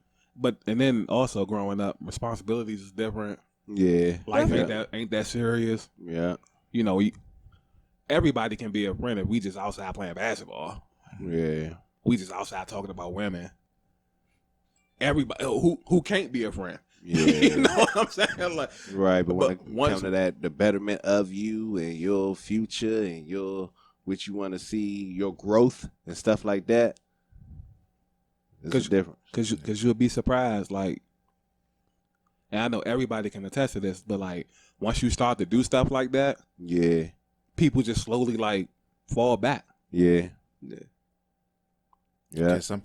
Some people don't really see the vision, or some people haven't lived it, so they won't see the vision. And I feel like if you my bro, why does that even matter? Exactly. As long as you ain't out here killing somebody, I'm gonna support what you do. Mm-hmm. You know what I'm saying? It's like a lot of people aren't really in it for the long haul though. That's another thing. I'm like he writes. I'm not a writer, but that's what he do. You know what I'm saying?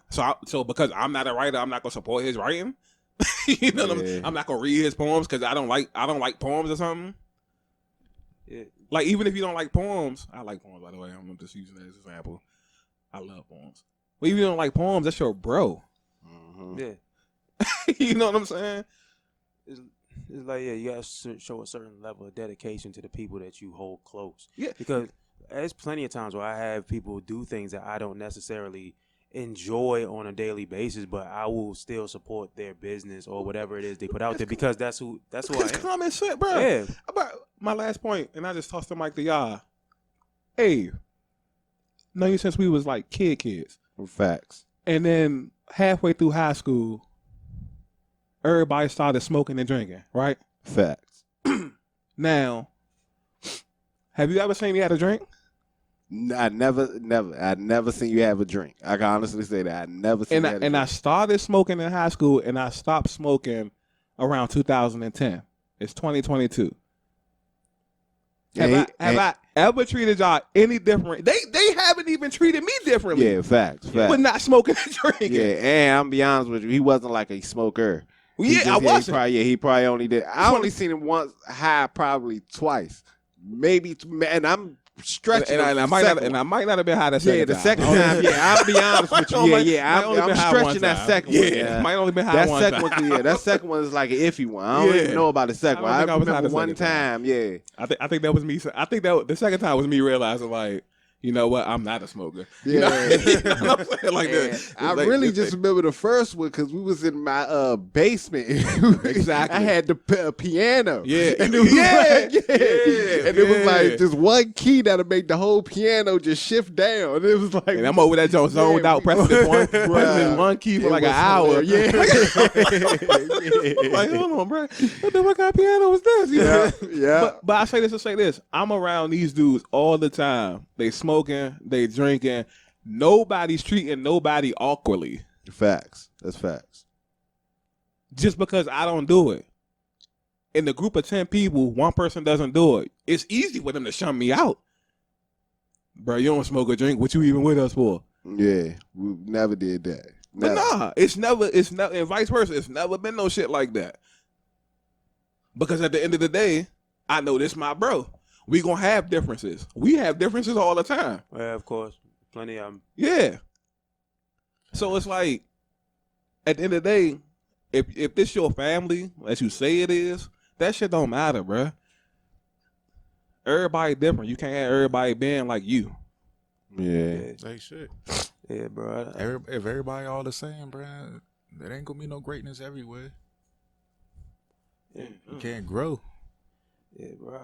I done seen like far too many instances where you have so many people like doing different things, but all of them seem to be like almost spaced out, like they don't even exist.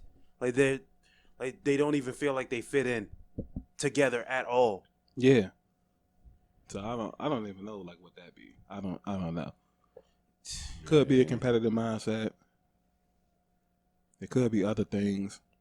I don't know. Yeah. Should I have conversations with people and they tell me about the people that they call their quote unquote friends, and then it's like, you really think these people are your friends?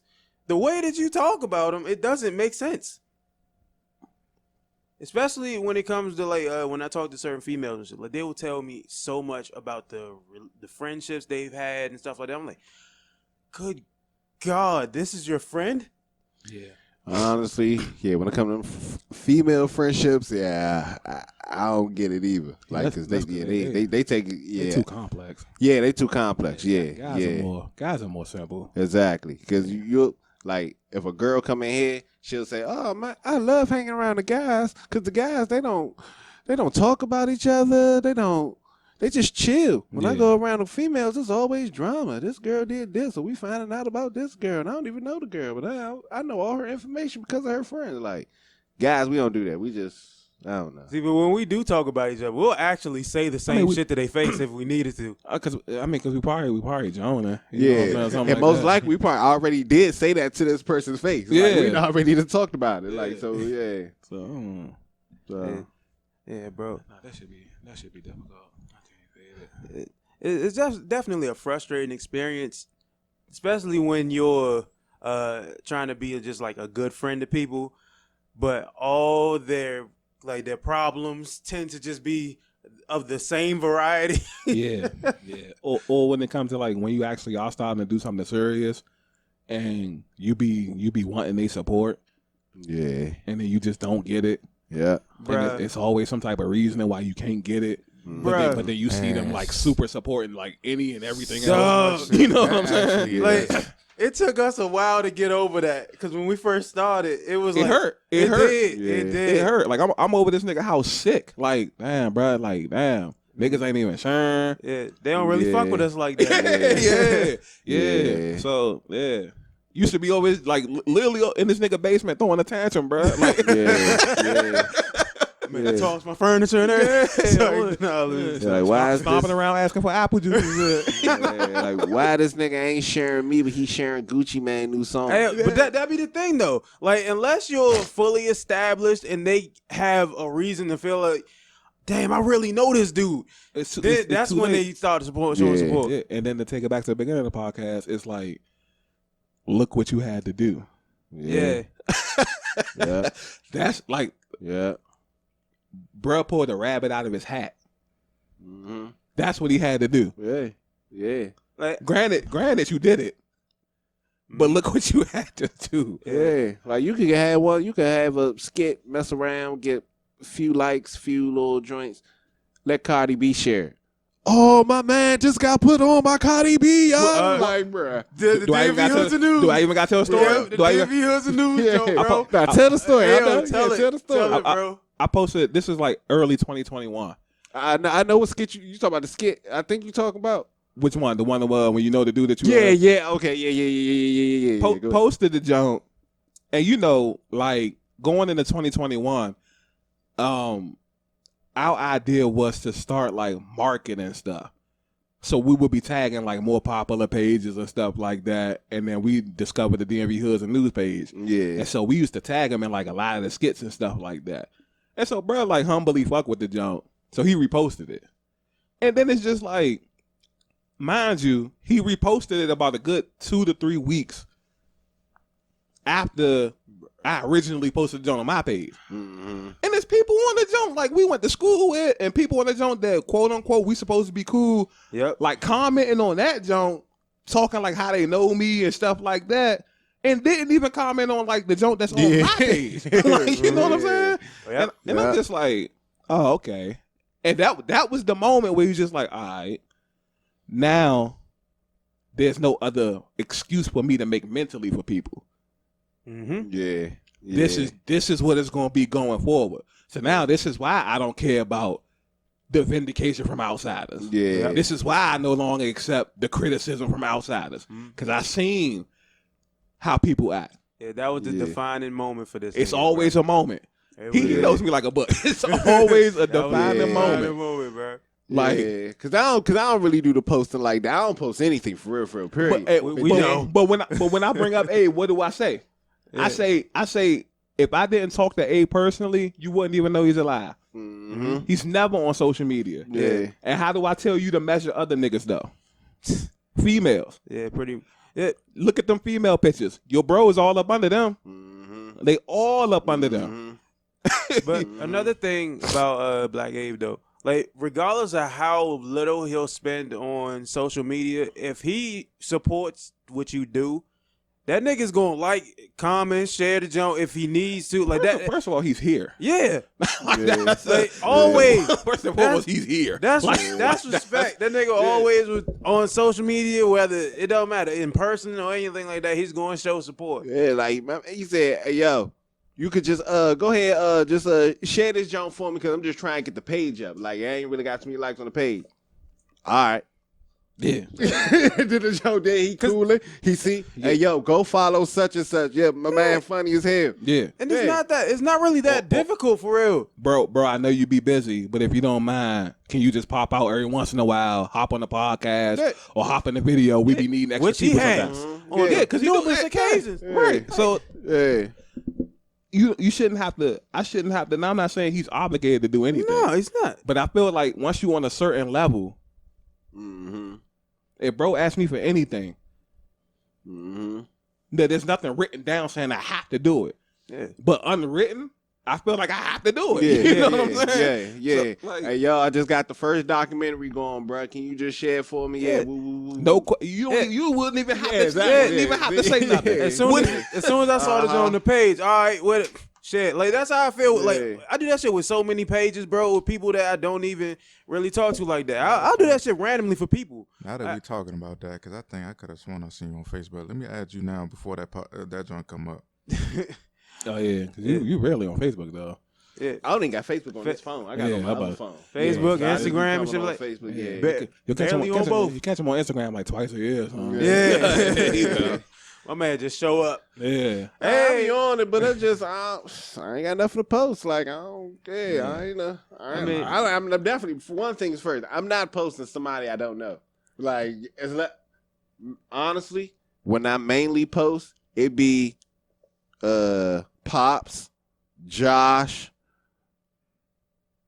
Fallen soldiers, fallen angels. Fallen angels for real. Yeah. Like I ain't too many times you see me posting me. Like I don't even think I did something on my birthday. I mean, that was me. Maybe I don't think I did something on my birthday. Maybe after today you'll have something to post or something, man. Maybe man. I don't know. Man. For me now, it's to the point I'd rather just give a sis out. Yeah. Like, They don't want no like problems somebody with else that. closer to the bucket. But and that's the thing is like niggas won't even do that. Yeah. But the thing is, like with niggas like me and Abe and shit, like when we really fuck with people, it's just like if we make it, y'all made it. It's not just I made it, y'all find whatever way y'all can to get to whatever point that y'all gotta get to. Nah, it's like we're not necessarily going to like feed niggas completely. And Yeah, shit. Like now if I feel like you went out your way to carry me, that's you already know where you. Yeah, like fact. this is like self-explanatory. Yeah. But when niggas like when people really make it at this point, like we already know. Okay, we know who was here when we needed them. Yeah. So y'all made it too. We gonna put y'all on this there's so much shit to where like y'all niggas really won't have to fuck with anybody for anything if because you don't like want to. we'll have all the access for you and we're willing to give that access to not even just y'all. We'll give the access to people who need it, but we don't see ourselves as like gatekeepers for shit. Nah, honestly, just being real, knowing y'all help almost anybody. Like somebody like I will say that's going into the new year. That will be false. Okay. Yeah. Okay. But no, I'm saying like say if a stranger just hit you up and said, "Hey, yo, I'm trying, bro. I don't know, bro. My picture's just not looking like yours. Can you like just give me just a tad bit of help with what's going on?" Yeah. I feel like just your personality would say, "Hey, yo, maybe you should do this. Just maybe you should do that." Like y'all will give out those little gems. I won't say that y'all won't sit here and like, I'll bring you under my wing and help you. But y'all will give out gems to anybody. Yeah. Mock too. If Mock just randomly sees somebody like in the gym and he just, I feel like he'll just say, "Hey, yo, bro." With the camera too. I was sending out. Yeah. Me personally. Sorry. You got it. I would prefer to send people to one of them first. Yeah, but I'm saying, I'm a secretary like, now. Okay, say all right, like for Mark, say if somebody is lifting, but you can tell the way that they're lifting, they're gonna break their back. Mm-hmm. You would just, hey bro, hold on, cause you about to break your back. I don't want you to get yourself hurt. I have done that. Yeah, like, how about you? Yeah, maybe that or tragic. Maybe you could do this and that. Maybe you lift it. Put your legs up, bend your knees a little bit more. Like we just those type of people. But see, it's literally within the understanding that knowing that when you do that, that it's gonna come back to you. Yeah, and see, it does. Like it does. That's why I do it, especially in the gym, because there's times I feel like I'm out of place, especially in form. And then there actually be some OGs who really know what they're doing that'll come and give me some tips and they work. And I'm like, all right, I appreciate it. Because I had to tell somebody that one time before because he's thinking about employing me as a trainer for him because his birthday coming up next month. Mm-hmm. And so I told him, I was like, honestly, I'm not one of them type of trainers that felt like they know too much. I'm getting tips from everywhere. From those in the gym, everything. I even told him, I said, to be honest with you, for somebody who literally just said, I'm going to pay you to do this, I'm like, bro, you can literally go on Instagram right now and type in the specifics of what it is you want to do in the gym, and it'll pop right up. Thousands of results. Yeah. And show you the form and everything, what to do, how to do it, how many reps, all that. Yeah. And I told him, like, dog, like, literally, you could literally look at Instagram right now and decide that you don't need me. But it's going to help you, though. The thing is, like, people don't necessarily, they're not paying for the workout, they're paying for the personality. Yeah, that some people are paying for the motivation and stuff like that. Accountability, yeah. All that, yeah. You know, and I told him, you know, even from the conversations, he's just like, yeah, I can feel it from you, bro. Like, you serious about it? I was like, yeah, most definitely. Yeah. He just like, you can put me on to a whole lot. I was like, honestly, you could put yourself on to a whole lot. I'm just here to hold you to it to the first place. Mm-hmm. Yeah, because it's one thing to look things up, but unless you have like I realize that a lot of people are more of like hands-on learners. Mm-hmm. You can look up as much as you want to, but until you have somebody actually show you how to do it firsthand, they're never gonna get it. Facts. That is true, because that's how I learn. Like, I learn by doing. I mean, I can see it, but there's some people that I do train, and I'm like, honest, and like, I'm like, you gotta be in this form, and they be like, oh, well, you know, I'm not quite getting it. And I'm like, all right, cool. Well, after getting permitted, like, can I put my hands here? I'm gonna show you, like, this is where it is you need to focus on and all this other stuff. Like, oh, I bet now I get it. Mm-hmm. You know, because some people don't know exactly what it is that they're looking for. Mm-hmm. Yeah. And that's literally with everything. Yeah. Yeah, bro. It's always something you can just do to help somebody as far as like the gym is concerned. Because what I've learned, like I don't go to the gym. Oddly enough, I did all of my workouts in my basement. Yeah. So when it comes to like working out and all that shit, I couldn't tell you what the hell to do in the gym. I couldn't tell you how to properly prepare your body and shit like that. But if somebody was to come to me and say, you know what, how can I do such and such? How could I do this? How could I do that? I would first and foremost let them know, like, all right, I'm not a professional. I would probably try to guide the nigga to mark or somebody. But honestly, if they wanted to talk to me about some shit, I'll be more than willing to let the niggas know. Like, it's not that it's really not a difficult task to lose weight if you want to. Because once I started losing weight, it was really quick. Right. I was doing mainly the reason why I was so quick is because I was doing it the wrong way. Like when I first started losing weight, what I was doing was losing a lot of muscle because I wasn't taking in a certain amount of calories a day. Mm-hmm. Yeah, I wasn't eating as much as I should have, and then I was working out. There was times where I was losing, like, I think my peak was like 6,000 plus calories for one day I had lost. And I didn't eat that much. Like, I was so scared of going to sleep that all I would do to keep myself awake was work out. Mm-hmm. So I was cheating in a way. Like, I wasn't sleeping. I was just working out. But if you really wanted to lose weight, it's not that difficult, mainly because if you have a mindset of you want to lose weight, you'll do it. It's not necessarily like you said, like, it's mental. It's more mental than it is physical. Yes, you get in the gym. You have a physical resistance to how much you can do. Like, you don't have a certain amount of time on your plate to get this such and such things done. But if you really wanted to get, like, to lose things, it's not that difficult because you have, like, with me, I saw what I look like now when I was still 380. Mm-hmm. That's what you have to see in the mirror instead of, damn, I'm fat. That's the beginning stages of losing weight. See what I am now at the weight I was already at. Yeah. And I saw myself smaller than this. So with Mark, like, it's like he already has, like, that physique to where he motivates people just by looking at him. Like, it took me losing weight for me to motivate people. This nigga already had it. Well, you still have to maintain it too. That's also the maintenance, yes. Yeah. But it's just like, bro, this nigga got it. So you look at him, and you're just like, bro, I commend you for all of the shit that you had to put up with when it comes to like the working out process. Because, like, in order to keep yourself looking that way, it must have taken a hell of a lot. And then the shit that he be telling that he be doing, like the amount of, like, the lack of food that he consumes, mainly because he's consuming, like, the protein powders and all that other shit. I do not see myself doing that. I applaud that nigga for being able to do meal replacements and shit like that. I could not do it. It's impressive. I couldn't do it, bro. I didn't know why I be so damn hungry most of the time. That nigga come over my house and eat up everything in my fridge, bro. That nigga was just like sitting on my fucking bed with my oatmeal, like, last week. Yeah.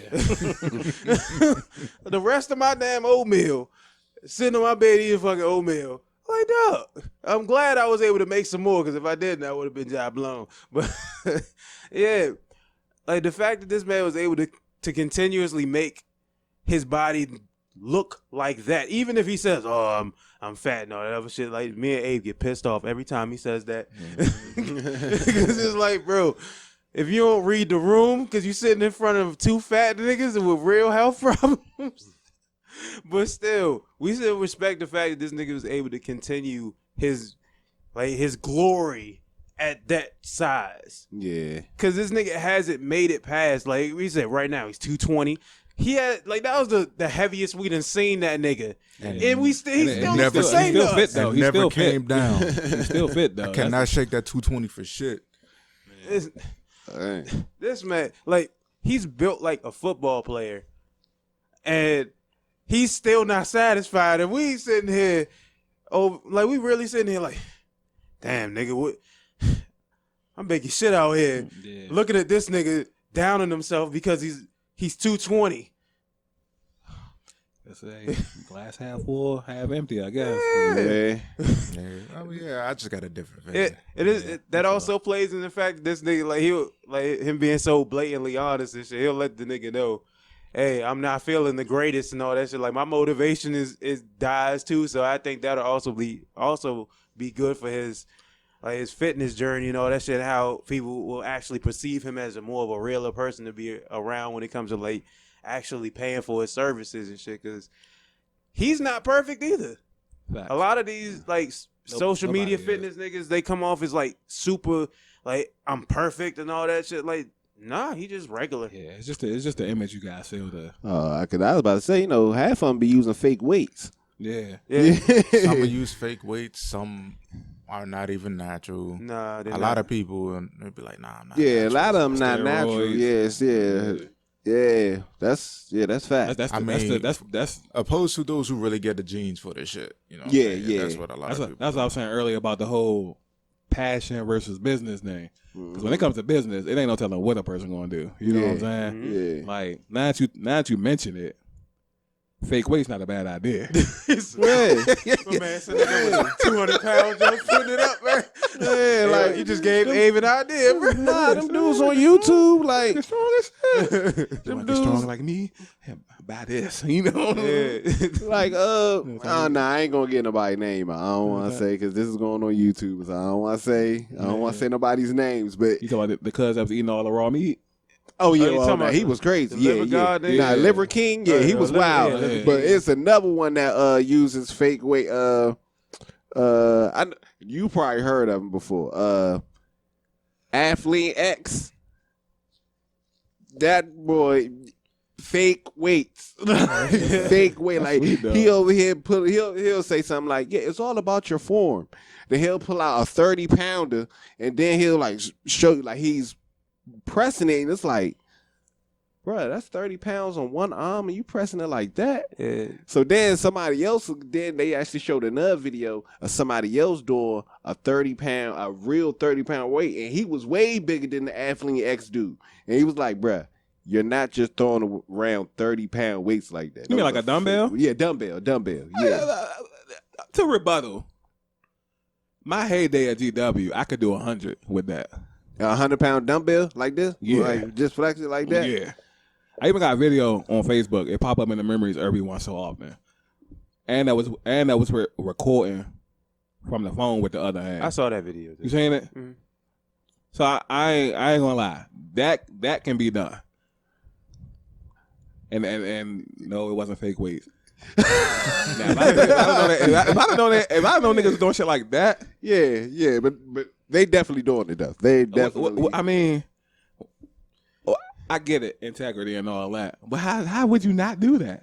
Yeah, my man, you just gave this nigga an idea. Why the hell you do that? Why you bring that up? The height of the century right there.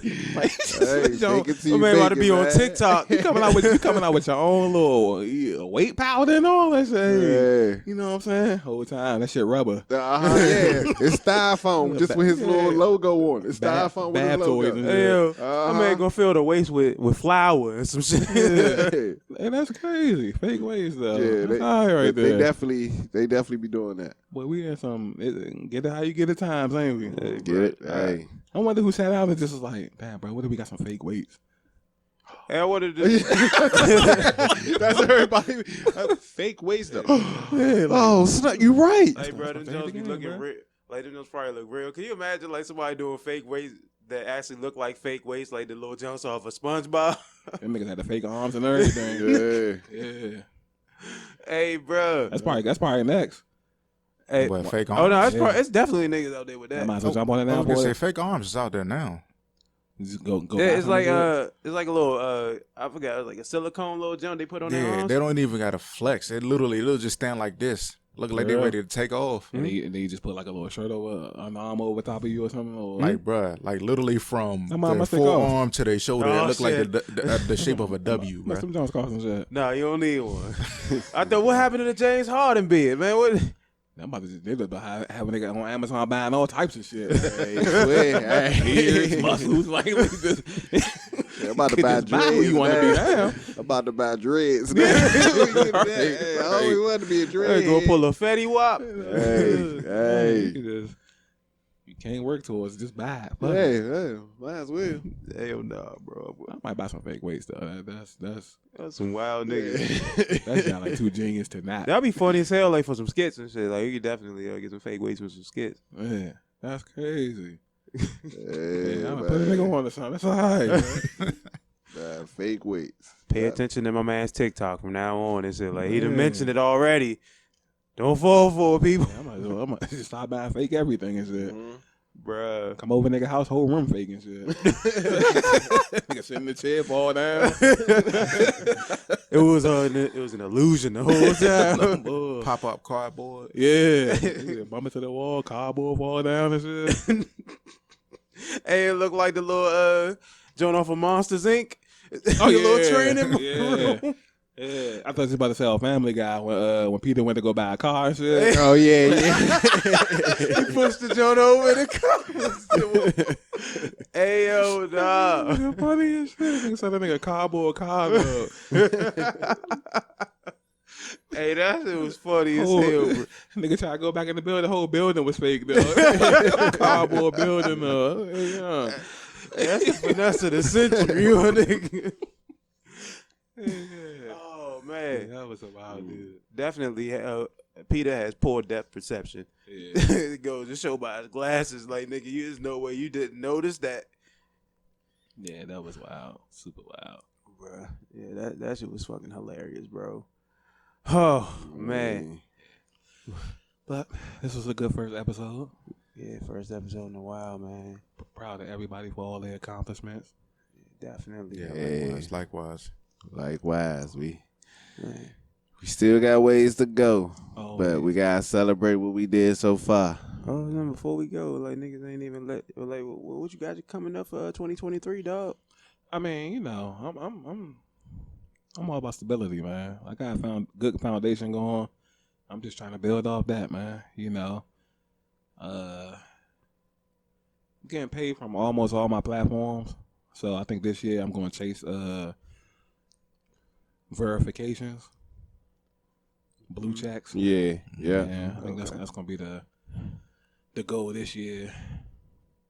You know, maybe you know, get me on TV or something. You know what I'm saying? Something, man. You know, hey, it's possible. Yeah, it's always possible. It's always possible. It don't even sound real when you're talking about it, but no, but niggas, after seeing how many people made it, yeah, we really niggas is really on the cusp of greatness and shit. Like, for example, Quinta has her own TV show.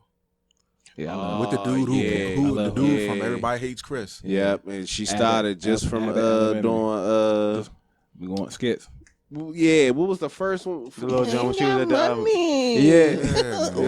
Lord. Little Joan when she was at the movie theater. Up Vans. She started from Vans. Yeah. Same thing with like Marlon Webb and them niggas, bro. That's what they started off at.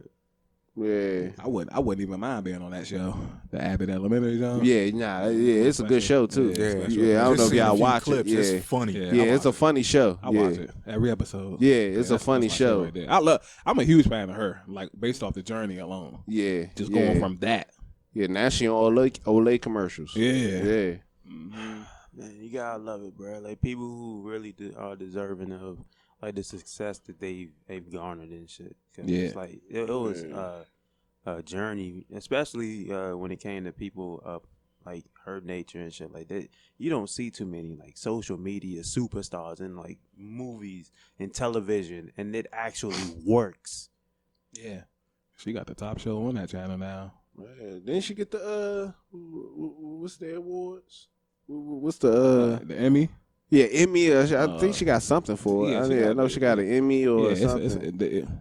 Before it come on, it definitely say award winning, so they got something. Yeah, I don't want. Yeah, I know it ain't. I think Oscar is movies, so yeah. I think Emmy is like TV shows. Grammys is music. And all that. So I think she got Emmy for that joint.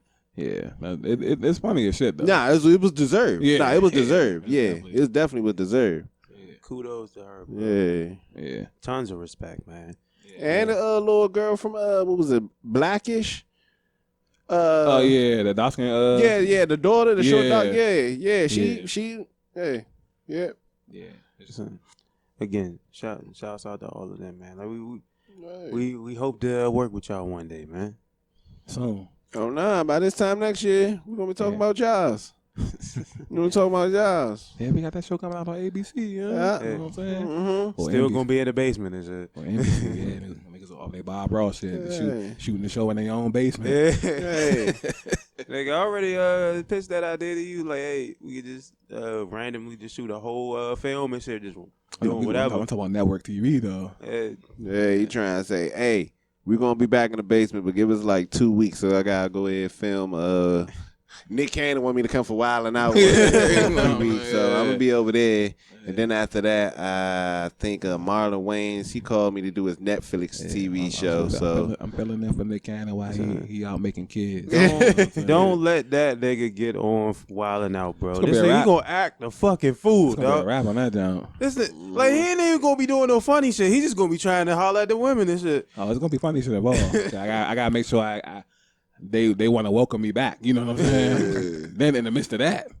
Yeah, like three of the women end up pregnant for unknown reasons, quote unquote. If it ain't Nick, shut up, bro. My kid 15 is 15, something like that. Like my man got like 75 kids by now. He about to have a nice little football. My man has a whole platoon. Nigga said in 2050 half the Earth population gonna be a Canada. Hey yo, I saw that meme and that's hilarious, bro. Cause like he posted that shit and then niggas got mad at him for, like when he first posted it, what the women, what people are gonna look like at that point in time. Yeah. And niggas just double back and turn that shit into him. Yeah. Hey yo, I'm pretty sure like that nigga has a hand in really trying to create that world. I think that's what he's been doing this whole time. It's just been an ulterior motive. And niggas only look at the fact that he's been fucking people. Shit crazy. Hey man, as long as he can take care of all of them. Yeah, he got the money. He doing a lot of shit. Hell, nigga, we done talked about Nick Cannon. That nigga been winning since he was a teenager. Yeah. Like, hopefully he was getting all the money because now other niggas holding out for their kids and all that, man. Yeah. Shout out to Rap Snacks. Shut up. Shout out to Romeo. Unless he wrong. He said unless he wrong. Hey. Romeo could be swallowing. He got like 3 or 4 million sitting in the bank and said, "Oh, you ain't pay me for that." I know he could have went to USC, the college, USC. He definitely went to USC. Yeah, he did. See, so yeah. So what was he getting for those ICDC commercials? Probably some short shit. Hey. They probably not even open no more. Hey, we talking ICDC. Yeah. College. Yeah. I know y'all remember them commercials. I remember the commercials. He wasn't getting paid for Rap Snacks. I know he wasn't getting paid for the Romeo. Oh, yeah, he definitely wasn't. No. He wasn't getting no chance. Yeah. Hey, yo, watch it. Oh, it's time for the Romeo. Oh, bruh. No, he wasn't getting no money from that. Nah, them checks was getting made to P. Miller. P. Miller. No Limit Records. Bruh. Nah, I don't be knowing what to make of that stuff. Yeah, neither do I. So I normally just stay out of it. I just like the entertainment. We talking ICDC College. Yeah, my man been on the scene for a break. Yeah, since a little kid. Bow Wow, on the other hand, we know what to make of his situation. He was swelling. Jermaine Dupri made you. like no questions. Like undisputedly. Damn. Hey, that's why we started listening to the music, because when we here, y'all know what this is. Oh yeah. Sure do. So deaf. Yeah. Yeah. You know what? Bow Wow, you know what he should have said? He should have said, if somebody else would have brought me out, I would have been the same Bow Wow. That would have been true. Yeah. Cause you remember, Bow Wow was fucking with Death Row at first. Bow Wow coming out on Death Row might have been a little bit harder than the So Death Bow Wow. Might have been, because with Snoop Dogg in there. Snoop would have been writing some real crazy shit. I think if he did that, he probably wouldn't have had the same career. I don't think he would have had the same career. Because Death Row, they was, I mean, the Death Row, he was already with him. But what Death Row represented, hardcore rap. He just would have been a hardcore young rapper. Yeah. You seen him in the Gin and Juice video. You seen him in it. Yeah. Like 4 years old. You seen him in that, if he would have came in and jumped cooler than my big wheel, ready to spin the block, like, bruh, you can't be in the big wheel about to spin the block, bruh. That shit probably would have sold like 10 million. Because he came out at like 13? Yeah. And still looked like he was about 7. Yeah. Yeah, that's what I'm saying. That little Bow Wow, you just don't know. Like, so fat. That joke. I don't see how Death Row could put that out. I mean, it wouldn't have been no shit like that. Like you said, it'd have been some little kid gangsters. Yeah. First of all, Death Row had Dre. He would have Snoop Dogg and Dr. Dre behind him. If you telling me he wouldn't have been bigger other than Jermaine Dupri behind him, you was crazy. Because Dre by himself has made so many niggas. Like me and Ava, we've had this conversation. Bow Wow on a Dr. Dre beat alone would have been enough. Yeah. He could have been saying the same shit. Yeah. Bro, because Bow Wow, you just don't know. With a West Coast, with a Dr. Dre beat behind it, don't. Like Dre done made some very upbeat type of shit to where it would have fit Bow Wow's personality. He might have took some other beats from other niggas. And California Love could have been Bow Wow or something. Yeah. You know what I'm saying? Like could have remixed that. California, California. Like it could have been something different. Nigga could have been the new Tupac and shit like that. I take Bow Wow there, bro. I would have took Cali Bow Wow over, what was that? What Jermaine Dupri from Atlanta, right? Yeah, Atlanta. Yeah. And where's Bow Wow from? Like, Ohio. Oh, yeah, he from Ohio. All right, bro. Yeah. I could have fucked with Nelly. Yeah. West Bow Wow, what y'all think about that? Hey, that would have been kind of weird, but I think it would have worked. I think Bow Wow would have worked regardless. Yeah, I feel like. Nelly would have been sweet on Bow Wow and Nelly. Yeah, Bow Wow with a little Band-Aid on his eye and all that. Instead, he has 2 Band-Aids. Yeah, I think a little Midwest Bow Wow, yeah. Yeah, that nigga was definitely a chameleon and shit. Cause he wasn't he really wasn't doing a lot of the writing anyway. So it was just like, whoever was doing all the writing was just gonna make something hit. Jermaine Dupri, T.I., Ludacris. Snoop Dogg. It was so many places he could have gone and he would have done well. Yeah, but Jermaine Dupri did make him though. He did. Yeah. Like just cut that out. Yeah. Bow, you listening to this? Cut that out, man. Cut that out, Bow. We was there for the run, bro. He definitely made you, man. Yeah, nigga. Like you came out when I was in the 5th grade. Yeah. Nigga, everybody was listening to the bounce with me. Yeah, all type of first song, puppy love. Yeah. Yeah, Bow Wow was that nigga for a while. Yeah, for the kids, he was that nigga for real. We all had an old pair of shoes thinking we could be like Mike. Yeah. Yep. Then come to find out, we still trash. I'm still trash. Yeah, I put on the old shoes. I'm still trash. I still can't dribble, my nigga. At all. Tried to dunk in them gels, can't even reach the net. Super facts. Nigga. But respect to Bow Wow, bro. Yeah, respect to him. Like, you are a chameleon, but come on, bro. Like, be realistic here. Cut that out, B. Yeah. But, you want to take us out? Yeah, I didn't get it. Never mind. You're what? I was gonna do my what I was gonna do for 2023, but I guess I'll keep. I didn't. I thought you did it. Yeah, I thought you did it. Oh no, I didn't. Oh yeah. Go ahead. What you got planned with 2, 3? Well, for 23 and shit, actually, well, Abe knows this, but y'all technically don't. So, I'm working on an album. Well, not an album, but it's gonna be an EP.